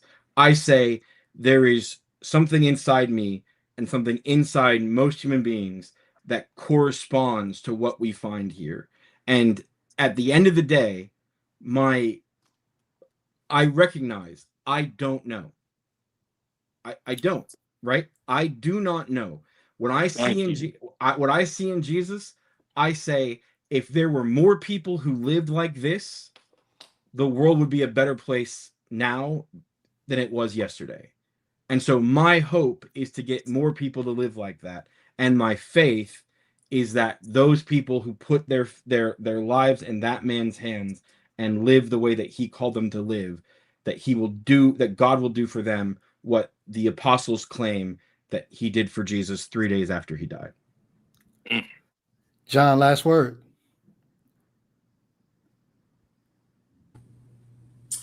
I mean, I saw in chat earlier, someone said, hey, if Christians just say they don't know, they need to listen to our conversation from last month. I just, again, I'm never, one reason I deconstructed out of evangelicalism is this, because I don't believe in certainty in the way they do. I believe that questions are vital to growth. I believe that challenging authority and resisting set systems are how we are. That's where liberation is possible. My confrontation with colonialism and with history caused me to completely reject that Jesus. As ridiculous as it might seem to some of your people in chat, who are all very smart, amazing people, I bet you we'd have a good time drinking if you were with any one of them. But is the Jesus I now serve is a brown Palestinian revolutionary resistor immigrant who is with the marginalized, and his words are truth. And he calls us to resist empire and love our neighbor. And doctrine and theological camps, and those things have all been tools of colonialism and empire to control and to harass and to hurt. This brings me to like a historical line. Whenever you see Constantine's empire religion, right, with the Edict of Milan, you follow it through to World War II and positive Christianity forcing a Christian movement underground, which actually also worked towards his assassination and got Dietrich Bonhoeffer executed concentration camps. When you look at the plantation big house Christianity with their annotated Bible, and you see slaves being able to sneak off to the safe harbors, which is the foundation of the Black church in America, right? When you see these kind of movements that intertwine and move, I see a spirit-filled people of God that from its African origins and Middle Eastern origins of the faith, even how to 2026 America, as we deal with the co-opted empire religion of Christian nationalism, we see a Jesus people that are still fighting the fight and resisting and bringing liberation, and also the healthy pluralism. I think that true Christianity gives us the ability to lock arms with our brothers and sisters of other faiths or with no faith, right? Like, where I love you. I mean, It's funny, John. You know what I mean? I don't think I would have a problem. And Father Michael, if you couldn't hear what he was saying, maybe afterwards you can kind of go back and watch it online and hear it. But I don't think I would have a problem with your version of Christianity. I just don't think your version of Christianity is Christianity. I get it. And what's funny, Brady, is you and I's biggest disagreement and our best conversations, they don't come from us like, is theism right or wrong? It is in this instance, with your version, because I believe that your version of Christianity that you were, I commend you for leaving it. I left it too. And so I think that's where our discussion gets lively. I think that's also where we have camaraderie. We have very similar trauma scars. We have very similar lies that we've been told. I'll have you back on Ichabod soon, so we can actually chop it up on a part 2 for sure. I love you, bro, and I love what you're doing. I love your messaging, and I'm here to support, man. Anyway, good stuff. Yeah. Father Michael, thank you for taking your time. I want to shout out Nasabu, man. Thank you for your thoughts. It's good to meet you too, man. Thank you, bro. Yeah, Nasabu, thanks for jumping on. We got to kick it, man. I'm gonna inbox you on Facebook so we can actually kick it. Whenever, bro. Whenever. All right, thank you, man. I'll go with you guys. So we got 2 more in the queue. I'm probably going to be in here till about 6 o'clock Eastern, just so you guys know. So I got 2 more in the queue right now. If you're been thinking about calling, this is your chance to get on. Chris Moore, you're going to be next, and then David Divide. All right. And just so you know, Chris Moore, your camera is off. If you want to turn it on, you can take a minute to do that now. And cool. And for those who regularly watch Ichabod, my channel, tonight I'm not going to do a live show. I'm going to do a recorded. I'm going to post a video of a discussion that I had with the Patreon supporters about the movie Sinners. When the movie first came out, we all went to see it, not together, on our own. And then we did a recording talking about the movies, a great discussion. And since Sinners did its thing last night at the Oscars, I've been holding that video for the last year. I'm going to post that tonight. So that'll be tonight's episode on Ichabod. But welcome to the channel, Chris Moore. What's happening? Hello. Can you hear me? Your mic sounds good. Camera's good. Yep, good to go. Okay. Chris, real quick, can you just let me know, are you a theist, atheist, agnostic? Where you at with the God question? I'm an anti-theist. Anti-theist? Yes. Yeah. Why go that far? As a matter of fact, can you explain that for people, and then explain why go that far? Well, it's essentially that it's with a division within the atheist community to basically positively claim that essentially the well, God, like any gods or supernatural stuff does not exist, essentially. But for me, my thing is more of a basically what I view religion as is essentially mythology. It's Mhm. essentially mythology, but with the added logical thing of social sciences, which Mhm. means every religion at some point in time was a cult. And the Mm. only difference between a cult and a religion is social, like social capital. Well, not Mm. capital, but like political The social capital. acceptance, the political. Yeah, Okay, yeah. yeah. Mm. That's the only thing that separates religion from cults. Anyhow, so Okay. Now, sorry would you for say to people like me, who I don't go as far as anti-theist, and I'm a on most days I'm a soft a atheist, which is I don't go as far as to say there are no gods. I go as far as to say I don't think there's any evidence that supports the claim that there is a God. I'm not convinced by any of the evidence that there is a God. Would you say people like me are being too nice, or like how do you look at people like no, me? you, bro. Uh, Okay. like I'm not somebody that's um, I'm not somebody that's like very like nitpicky about Hmm. like the distinctions.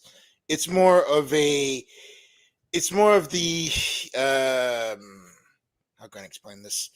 It's more of the bad, like the bad parts of theology that rears its ugly head every Okay. single time, namely Christian nationalism. So, Hmm. yeah, And we just had a Christian on who was very anti-Christian nationalism, even though some people might say he was not their kind of Christian. But yeah, that kind of Christianity that tries to lord it over other people, yeah. is that what opened the door for you to be as anti-theist as you are?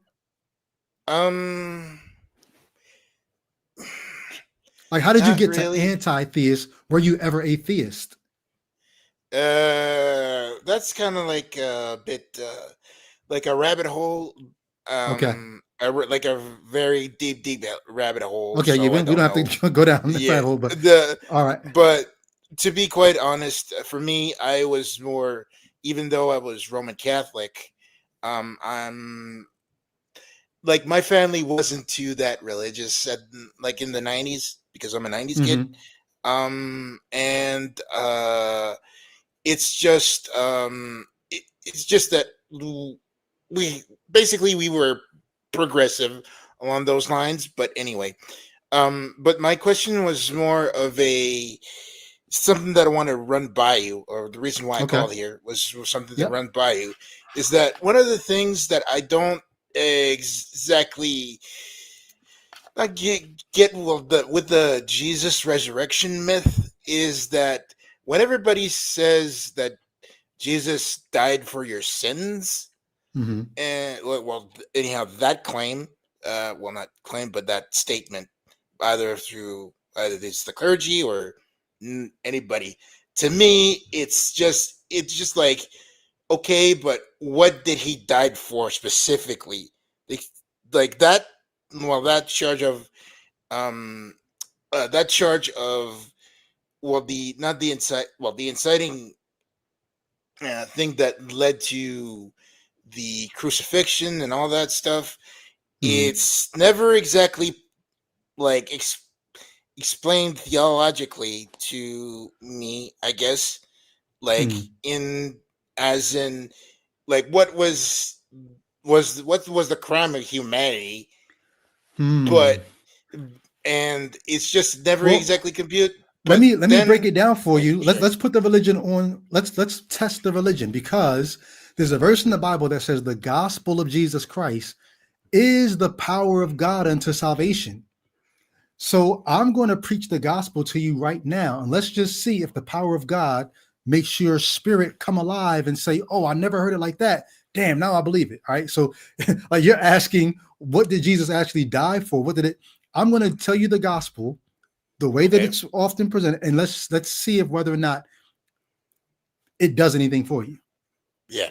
Sure. So the way Christians tell the story is something tragic, something cosmically, spiritually, eternally tragic happened way back at the beginning of the story. How convenient is that, right? At the Which beginning of is the the story, beginning story. It is right? what, like Adam and Eve, or it's like Adam and Eve, right? When they disobeyed God, God told them, the day you eat from this tree, you will surely die. But here's the thing: it wasn't just a physical death; it was a spiritual death. So even though they lived on physically after they ate from the tree, their spirits died. Even though Genesis doesn't say that, Christians add a spiritual death back into Genesis 3. And then you get a little bit further in Israel's history, and God sets up a system of sacrifices. Matter of fact, some Christians will say when God clothed Adam and Eve with the skins of an animal, that was the very first sacrifice. God sacrificed those animals to cover Adam and Eve's physical bodies. And all that is a spiritual, that physical killing of the animals and taking their skins to cover Adam and Eve is a metaphor for what God was going to do spiritually. God was going to spiritually kill another sacrifice to cover us all spiritually. Now, that's nowhere in the Genesis text, but this is the spiritual meaning that Christians are adding back into it. And then in Israel's history, God does tell them, you can sacrifice this animal for atonement. You can sacrifice a lamb. You can sacrifice a goat for atonement. So God got them used to killing things in the place of human beings. And then one day, God was going to send his only begotten son and kill him physically, yes. Now, Christians haven't really worked this out completely, because then you could ask, well, did Jesus die spiritually? If it was a spiritual death that he was supposed to be atoning for, then did he spiritually die too? Well, he's God. He can't spiritually die. So Christians have to work that part out, but they don't get into those details. What they want you to know is when God killed his son on the cross, physically, maybe spiritually, maybe not spiritually, that death was God's final sacrifice, because he told Adam and Eve, the day you eat from this tree, you will surely die. And all of the human race has been dying ever since. Physically, yes, but spiritually too somehow. But Jesus's death is the once and for all death that God says, okay, I'm going to accept that sacrifice in your place, so that now, even if you physically die, guess what?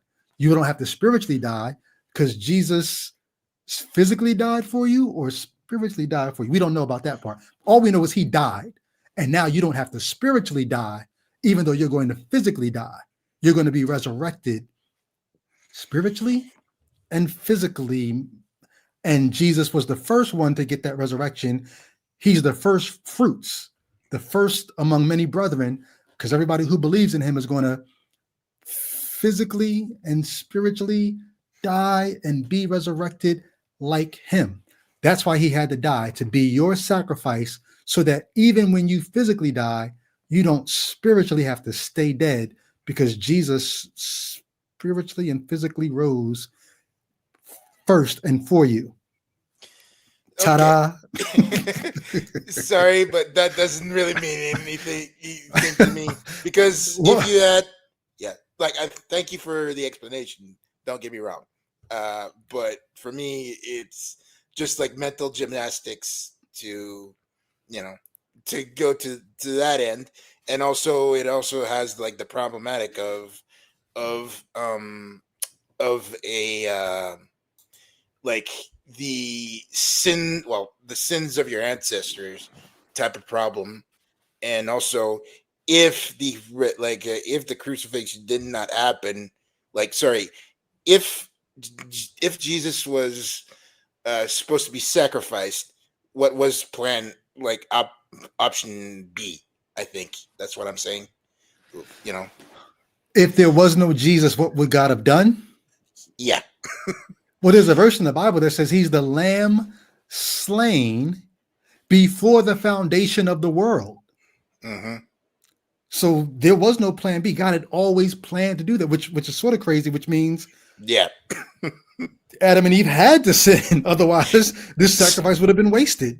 So for me, that is Jesus died because the plot demands it. And that's not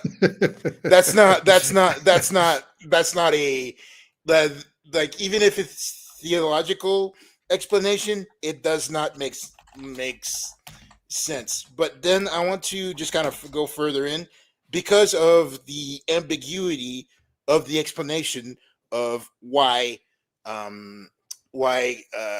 Jesus died for your sins, like that part, like that ambiguity part is essentially one of the reasons why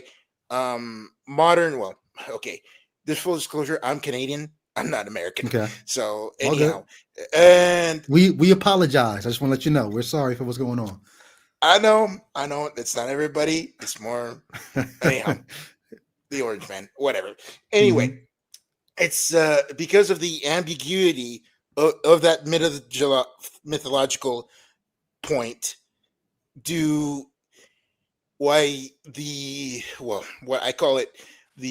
it's called the Christian persecution complex, is essentially due to that ambiguity.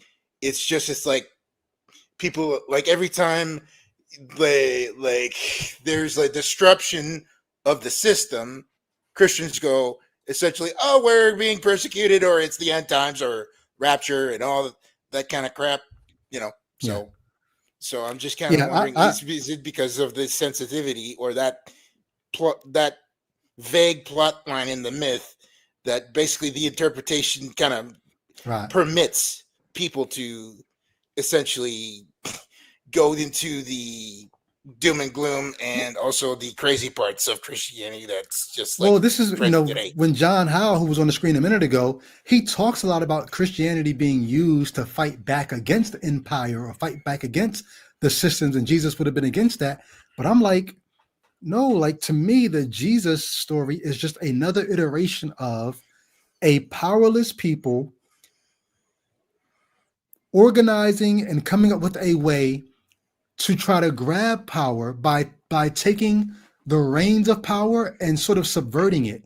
How do I tell a story about my God that you won't reject? I'm gonna address my God in the language that you like. Your gods have sons. I'm gonna give my God a divine son now. Your gods do what? Okay, you have resurrections and you have apotheosis. I'm gonna give my God that now. And through this subversive, like, grabbing a hold of the religions around them and tweaking it to their liking, now you have this sort of this Judaistic Greco-Roman admixture, which is Christianity. It's still an attempt to use or gain power by a people who did not have power at the time. And so I don't see it being any different. So yeah, I don't know, man. I don't know what to say other than I think you're right to be skeptical of, not skeptical, to reject these claims, because they're all seem to fall in line with the same superstitious ethic that their counterparts have. And I don't see any difference between them. So anyway, so I'm just gonna hey, thanks for coming in. I'm gonna let you go on that note. Feel free to hop back in anytime, but I appreciate you, man. All right. Thank you, man, for your patience. David Divad. I've been waiting to kick it with David Divad. Your mic is now unmuted. You don't have to, but if you want to, your camera is off. If you want to turn that on, I'll give you a second to do that. This may be my last call. I'm not sure. If anybody else wants to sneak in real quick, the link is in the chat on Facebook. Go up to the top of the chat. It's the pinned comment. If you're on Instagram, it's in my bio. Or if you're in the chat here, I'll post it again, but it should be the very first comment in the live chat. But I also just posted it again in the live chat. If you want to get on the channel, come on board. But welcome to Ichabod, David Divad. What's happening, David? What's good? How are you doing, sir?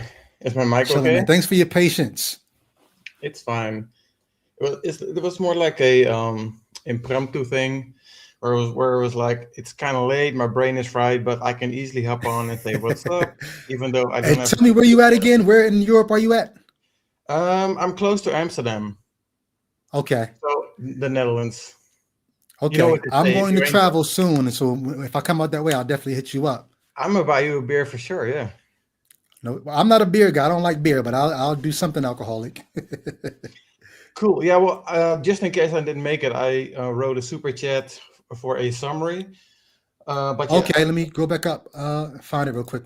yeah. But you can break it down. Let me see. And you can ask whatever question you want. Let me Should I see. unmute when I'm not talking, or how does that work? No, you're fine. You're fine. Okay. Matter of fact, while you're here, let me just read a couple super chats. It's Sage. It's Sage of.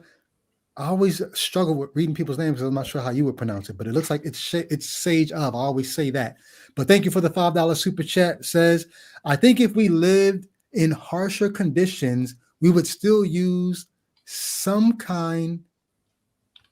We would still use some kind of imagined entity to cope with reality. Yeah, I always say, I think if the ancients who gave us the religions that we have today, if they had microscopes and telescopes, they would have told completely different stories. Doesn't mean that they wouldn't have told stories. So, but I appreciate that. And then I think,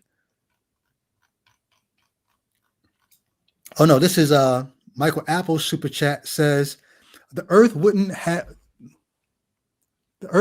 supported human life for the vast majority of its existence. The odds on us being here now, roughly 1-1. All else is special pleading. All right. Thank you for that super chat. David, I'm looking for yours. Let me see. Oh, there it is. Was it the friendly time zone one or was it a different one? That was the first one, and the yellow one, the 11 euros one, was where I gave a quick summary in case I couldn't make it on here. Okay, that's what I'm looking for. See, Mythos No big Boy. deal. I can recite it if you can find it. I want to put it on the screen just so people. There it is. Okay. So you can read it. Thank you for the super chat. But you can read it since you're here now. Yeah, I finally gave up on inerrancy because the historic audit of Daniel and the Pentateuch was a total demolition. However, I still hold to Christianity based on my personal experience. Talk soon. So yeah, so Okay. once I'm done with the book and stuff, which we mailed about, and have a proper setup and cam working, we can dive into it and do a whole thing about it. But for now, I just wanted to give you a quick update because, we've been going back and forth for like 2 years or like even more. Yeah. I went I jumped on this podcast in, I think, the end of 2022, and I think almost within the first few months, you were on board. Came in swinging. Yeah, so it's been almost 4 years, yo. Time goes really fast. Yeah. So almost 4 years, David, you've been in your deconstruction. Well, no, you didn't jump right into deconstruction, but I guess maybe for about 3 years, maybe you would Kicking say. and screaming, yeah. Okay, kicking and screaming because you don't want to leave your faith or lose your faith. It's like how do you say this in English? A tug of war between going where truth leads and honestly being what is the word? Being intellectually honest. Yeah. But also, I think you can relate. If you have so many years invested, right? For me, it's like 20 plus years, and yet it's very personal experience that transformed your life. You cannot just jettison that and throw it away like, whatever. So, it was 6 years for me between foundation cracking and owning that I don't believe it. It was 6 years, and 4 of those years were dark. Yep. Terrible. I wouldn't wish it on my worst enemy. So yes, I can relate. Yeah. So do you have any questions about the chat? Well, yes, I would like to ask you, what was it like what kind of Christian were you?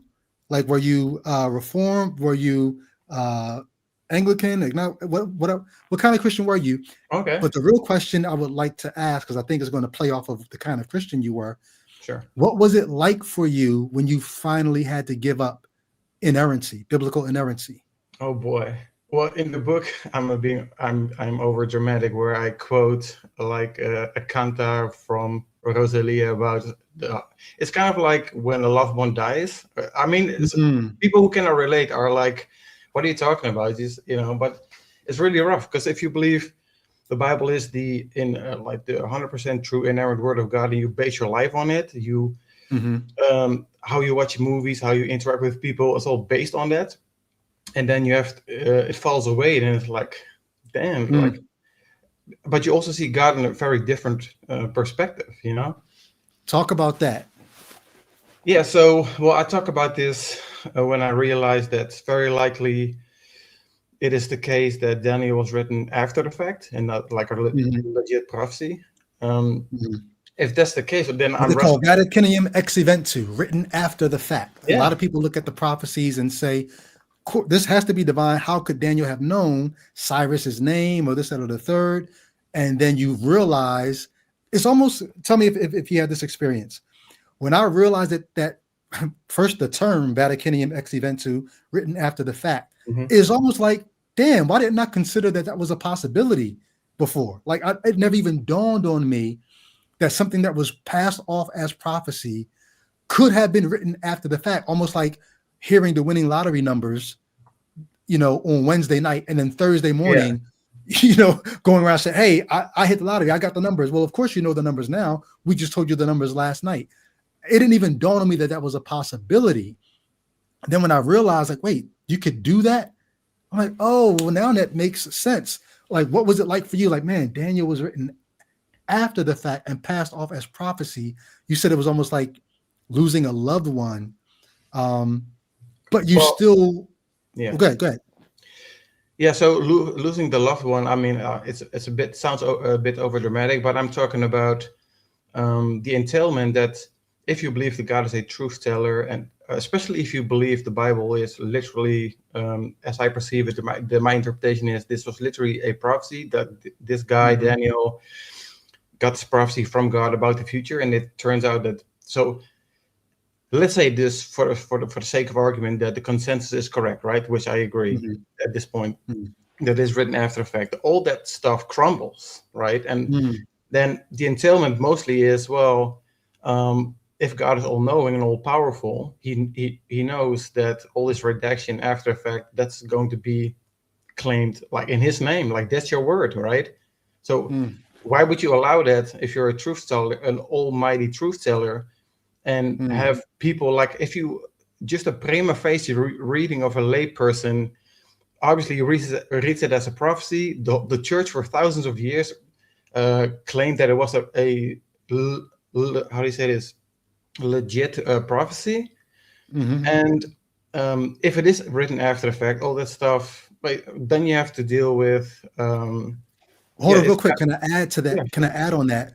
Because it wasn't the prophecies for me. For me, it was Genesis. It was thinking that the God I was reading about knew what happened at the beginning. But here's another part I would add on to what you're saying now. Okay, let's say God knew it wasn't prophecy and it was going to be passed off as prophecy. That's a violation, I think, of trust in one sense. But what makes it worse is if God won people's allegiance based on thinking it was prophecy and still didn't say anything, then it's even like doubly deceptive. But look, why wouldn't he? And maybe this sounds a bit, simplistic, but if he is all-knowing, all-powerful, why doesn't he just do the legit prophecy, and why use these human mechanisms and have the church believe this and have people wonder, like, well, dang, if this was not what I thought it was, and clearly seems to be in a prima facie reading, what am I going to do with this? What does this say about the character of God and the nature of the Bible? And then if you hold to inerrancy, everything comes crumbling down. And as I just explained, the entailment of how you view God is like, it's huge. So that stress I compare with the how can I say this in English? The losing of the view of inerrancy tied to how I see God. That's how heavy I see it, and that's why I compare it to losing a loved one. If that makes sense. No, it makes perfect sense, and you're expressing it beautifully well.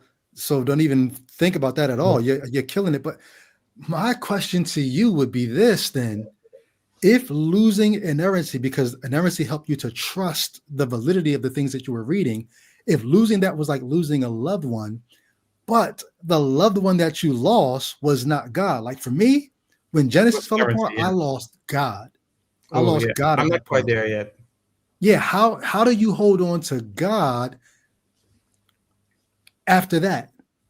Well, okay, super quick. In addition, and when I come on this fully prepared, I will also explain why the Pentateuch was a huge blow. Like in short, zero archaeological evidence. Is that English? Yeah, archaeological evidence. Yes, you're perfect. Yep. For the story. Yep. And then, of course, as you know, my first study was evolution. So it's like stacks on stacks. It's like a conjunction of stuff crumbling down. You know what I mean? Yes. So yes. yeah. So dang, my ADD made me forget your initial question. What? No. I mean, like everything you just said made my question all the more strong, which is okay. So now you got evolution, you've got the Pentateuch falling apart, you got prophecy. How are you I'm telling holding you, I'm on to scared God? to watch more of Justin's deconstruction shit because I know if I could, you know what I mean? Like, oh, what's next? You know, it's scary, Yeah. man. So I'm going to be kicking it with Justin in a little while. We're texting now about me coming on his program, but I could only imagine watching Deconstruction Zone is even more like. If you're not ready to even answer this question, you don't have to. But I'm so curious as to how is your faith holding on? What are you holding on to? Yeah, so it would have been gone a year ago after the Daniel and Pentateuch stuff. And next time I come on fully prepared, and I with a tired, fried brain, I will explain. I give a whole testimony, and stuff, which is in the manuscript I sent. But in short, in my late teens, I had this personal experience where I completely transformed my life. Right, I attribute that to the Holy Spirit, and that's why I was always whining and bitching in chat. Like, oh, your guest after life didn't have that experience. You know what I mean? But also the thing is, that was so real to me. It was such a transformative thing in my life, and the 2 decades to come. I'm in my 40s, by the way. I sound like I'm 18, but yeah. So, like, it plays such a huge role, and it plays such a big part of my life. And I'm talking about the first-person experience of joy, peace, and love. And I just know that Jesus Christ is my Lord and Savior. This inner witness of the Holy Spirit. So that experience and the transformation is basically the foundation I'm still holding on to. That in conjunction with stuff like God is, I think at this point, still the best explanation for the intuition of objective morality, the sublime in art and stuff, or fine-tuning in ID. But that might crumble too after investigation. Who knows? Yeah. Go on. I'm rambling. Go ahead. No, you're killing it, and I don't want to say or do anything to push you to any point prematurely. When people come to the point of saying, "Okay, I'm letting go of that, I'm keeping that," these are positions that you need to come to on your own. I wouldn't even trust it if you came to it because somebody else nudged you that way. Like, you've got to do the deductions on your own. I think you own it that way. You can defend it that way. I only push back hard against people who are defending their positions. If you're searching and I just say, man, journey well. You're a bright guy. You're gonna ask the right questions. You're gonna know when a author is BSing you. You're gonna know when you're BSing yourself. And I can't wait to talk with you further, man. So hey. About the BS, well, you got to go soon. I got to go soon. But about the BS, no, you're fine. You're cool. Yeah. So I first started to see so to keep a long story short, when I made the decision to go where truth leads, ironically based on a saying that William Lane Craig had, that his mentor gave, like, if God is true, so if God is real, then every truth is God's truth, right? So I was like, okay, I'm going to dig into evolution, then all the stuff I've been swiping on the rug. Let's fucking go. So that's what I did, and this is the result, right? And like I said in the email, I'm so fortunate that I have all the tools, but also people like you who walked the road, and people like like the Deconstruction Zone who Josh Bowen, who who went to seminary, who did the stuff, and who can give you like the objective scholarly stuff for me to do my own research. Like 20 years ago, I would never, as I said, speed walk or speed run through this as I did the last 4 years. Yes. Yeah. So props to you I for forgot that. about. Yeah, I appreciate that. I'll share this real quick and then I'll let you go. Something Sure. you said in the email, I forgot that you said that. You said because of the work that people like Joshua Bowen and myself had done, the book that I wrote, the books that he wrote, and the podcast and all that, you said you've been able to speed walk through a process that without the work we had done, you probably would have been meandering and it would have taken you forever to get through. And I think that's beautiful imagery for what we're actually doing here. And like, even though you use the term speed walk, like I said, I would never rush anybody through this, but because of the work that others have done, you know, I'm very thankful for people like Matt Dillahunty. Just 2 days ago, Matt put up a video because Alex O'Connor and Joe Schmidt, they did a video sort of like not dissing Matt, but like coming at one of Matt's frequently spoken sayings, which is testimony is not evidence. And they were kind of like almost clowning Matt for saying that. And Matt defended his position. And even as I watched Matt defend his position, I was so thankful. This was the second time in the last 5 or 6 years watching Matt's stuff where I was like, I would have not known how to say that had I not heard Matt put that together. Mm-hmm. The first time was when I heard him break down divine hiddenness. And then just this video where he was talking, where he was responding to Alex O'Connor and Joe Schmidt. So yeah, we all benefit from seeing other people who walked the road, and now we get to speed walk to a point that would have taken us maybe years if we didn't have these other people. So I'm honored and humbled to play that role, and you're going to probably play that role for other people. We just keep passing it on. That's how it goes. Oh, so before I go, because my brain is fried and I got to sleep soon, but one of your questions, which I think because of all my ADD rambling we skipped over, was what faith I used to hold on, right? Because now I'm kind of like, I guess, according to my Reformed Christians in Discord, I'm a progressive Christian now, I guess. So they took my Calvinism card, I guess. So, but you just mentioned, so you mentioned hiddenness, right? I'm not very familiar with Schellenberg's hiddenness problem. About So since I've walked away from that type of rigid Calvinism and stuff, so to keep a long technical philosophical story short, I could easily dismiss hiddenness problems and say, well, you're predestined or you're not. So it's actually expected, right? On Calvinism, it's not a problem, hiddenness. So now that I've moved away from certain theological positions, and I'm more like, C.S. Lewis, mere Christianity Hall. Like hiddenness is still a huge problem, and as I write in the manuscript, and as I said here in the chat, in the private chat, God is all about empirical evidence, from floating axes to parting seas to the standoff with the prophets of Baal, and now in the area of smartphones, none of that is popping off. None of it. So, and that plays back to a hiddenness thing. So, again, to tell you where I was at, and now to keep a long story short, I had no religious upbringing. I had a personal experience after reading a children's Bible. Then I read the real Bible. Then I went to Bible college. Then I went kicking and screaming to the Reformed Calvinism camp because I thought that's what the Bible taught, like a real rigid Calvinist inerrancy guy. And only recently, like since I started my journey with evolution and the rest, that all that crumbled, fell apart. So that's a quick speed walk through my Christian theology. Hey, it's a pleasure to talk to you. And I'm going to tell Jay Witt that I spoke to you. He'll be delighted to hear that. Nice. And look forward to kicking it with you soon, man.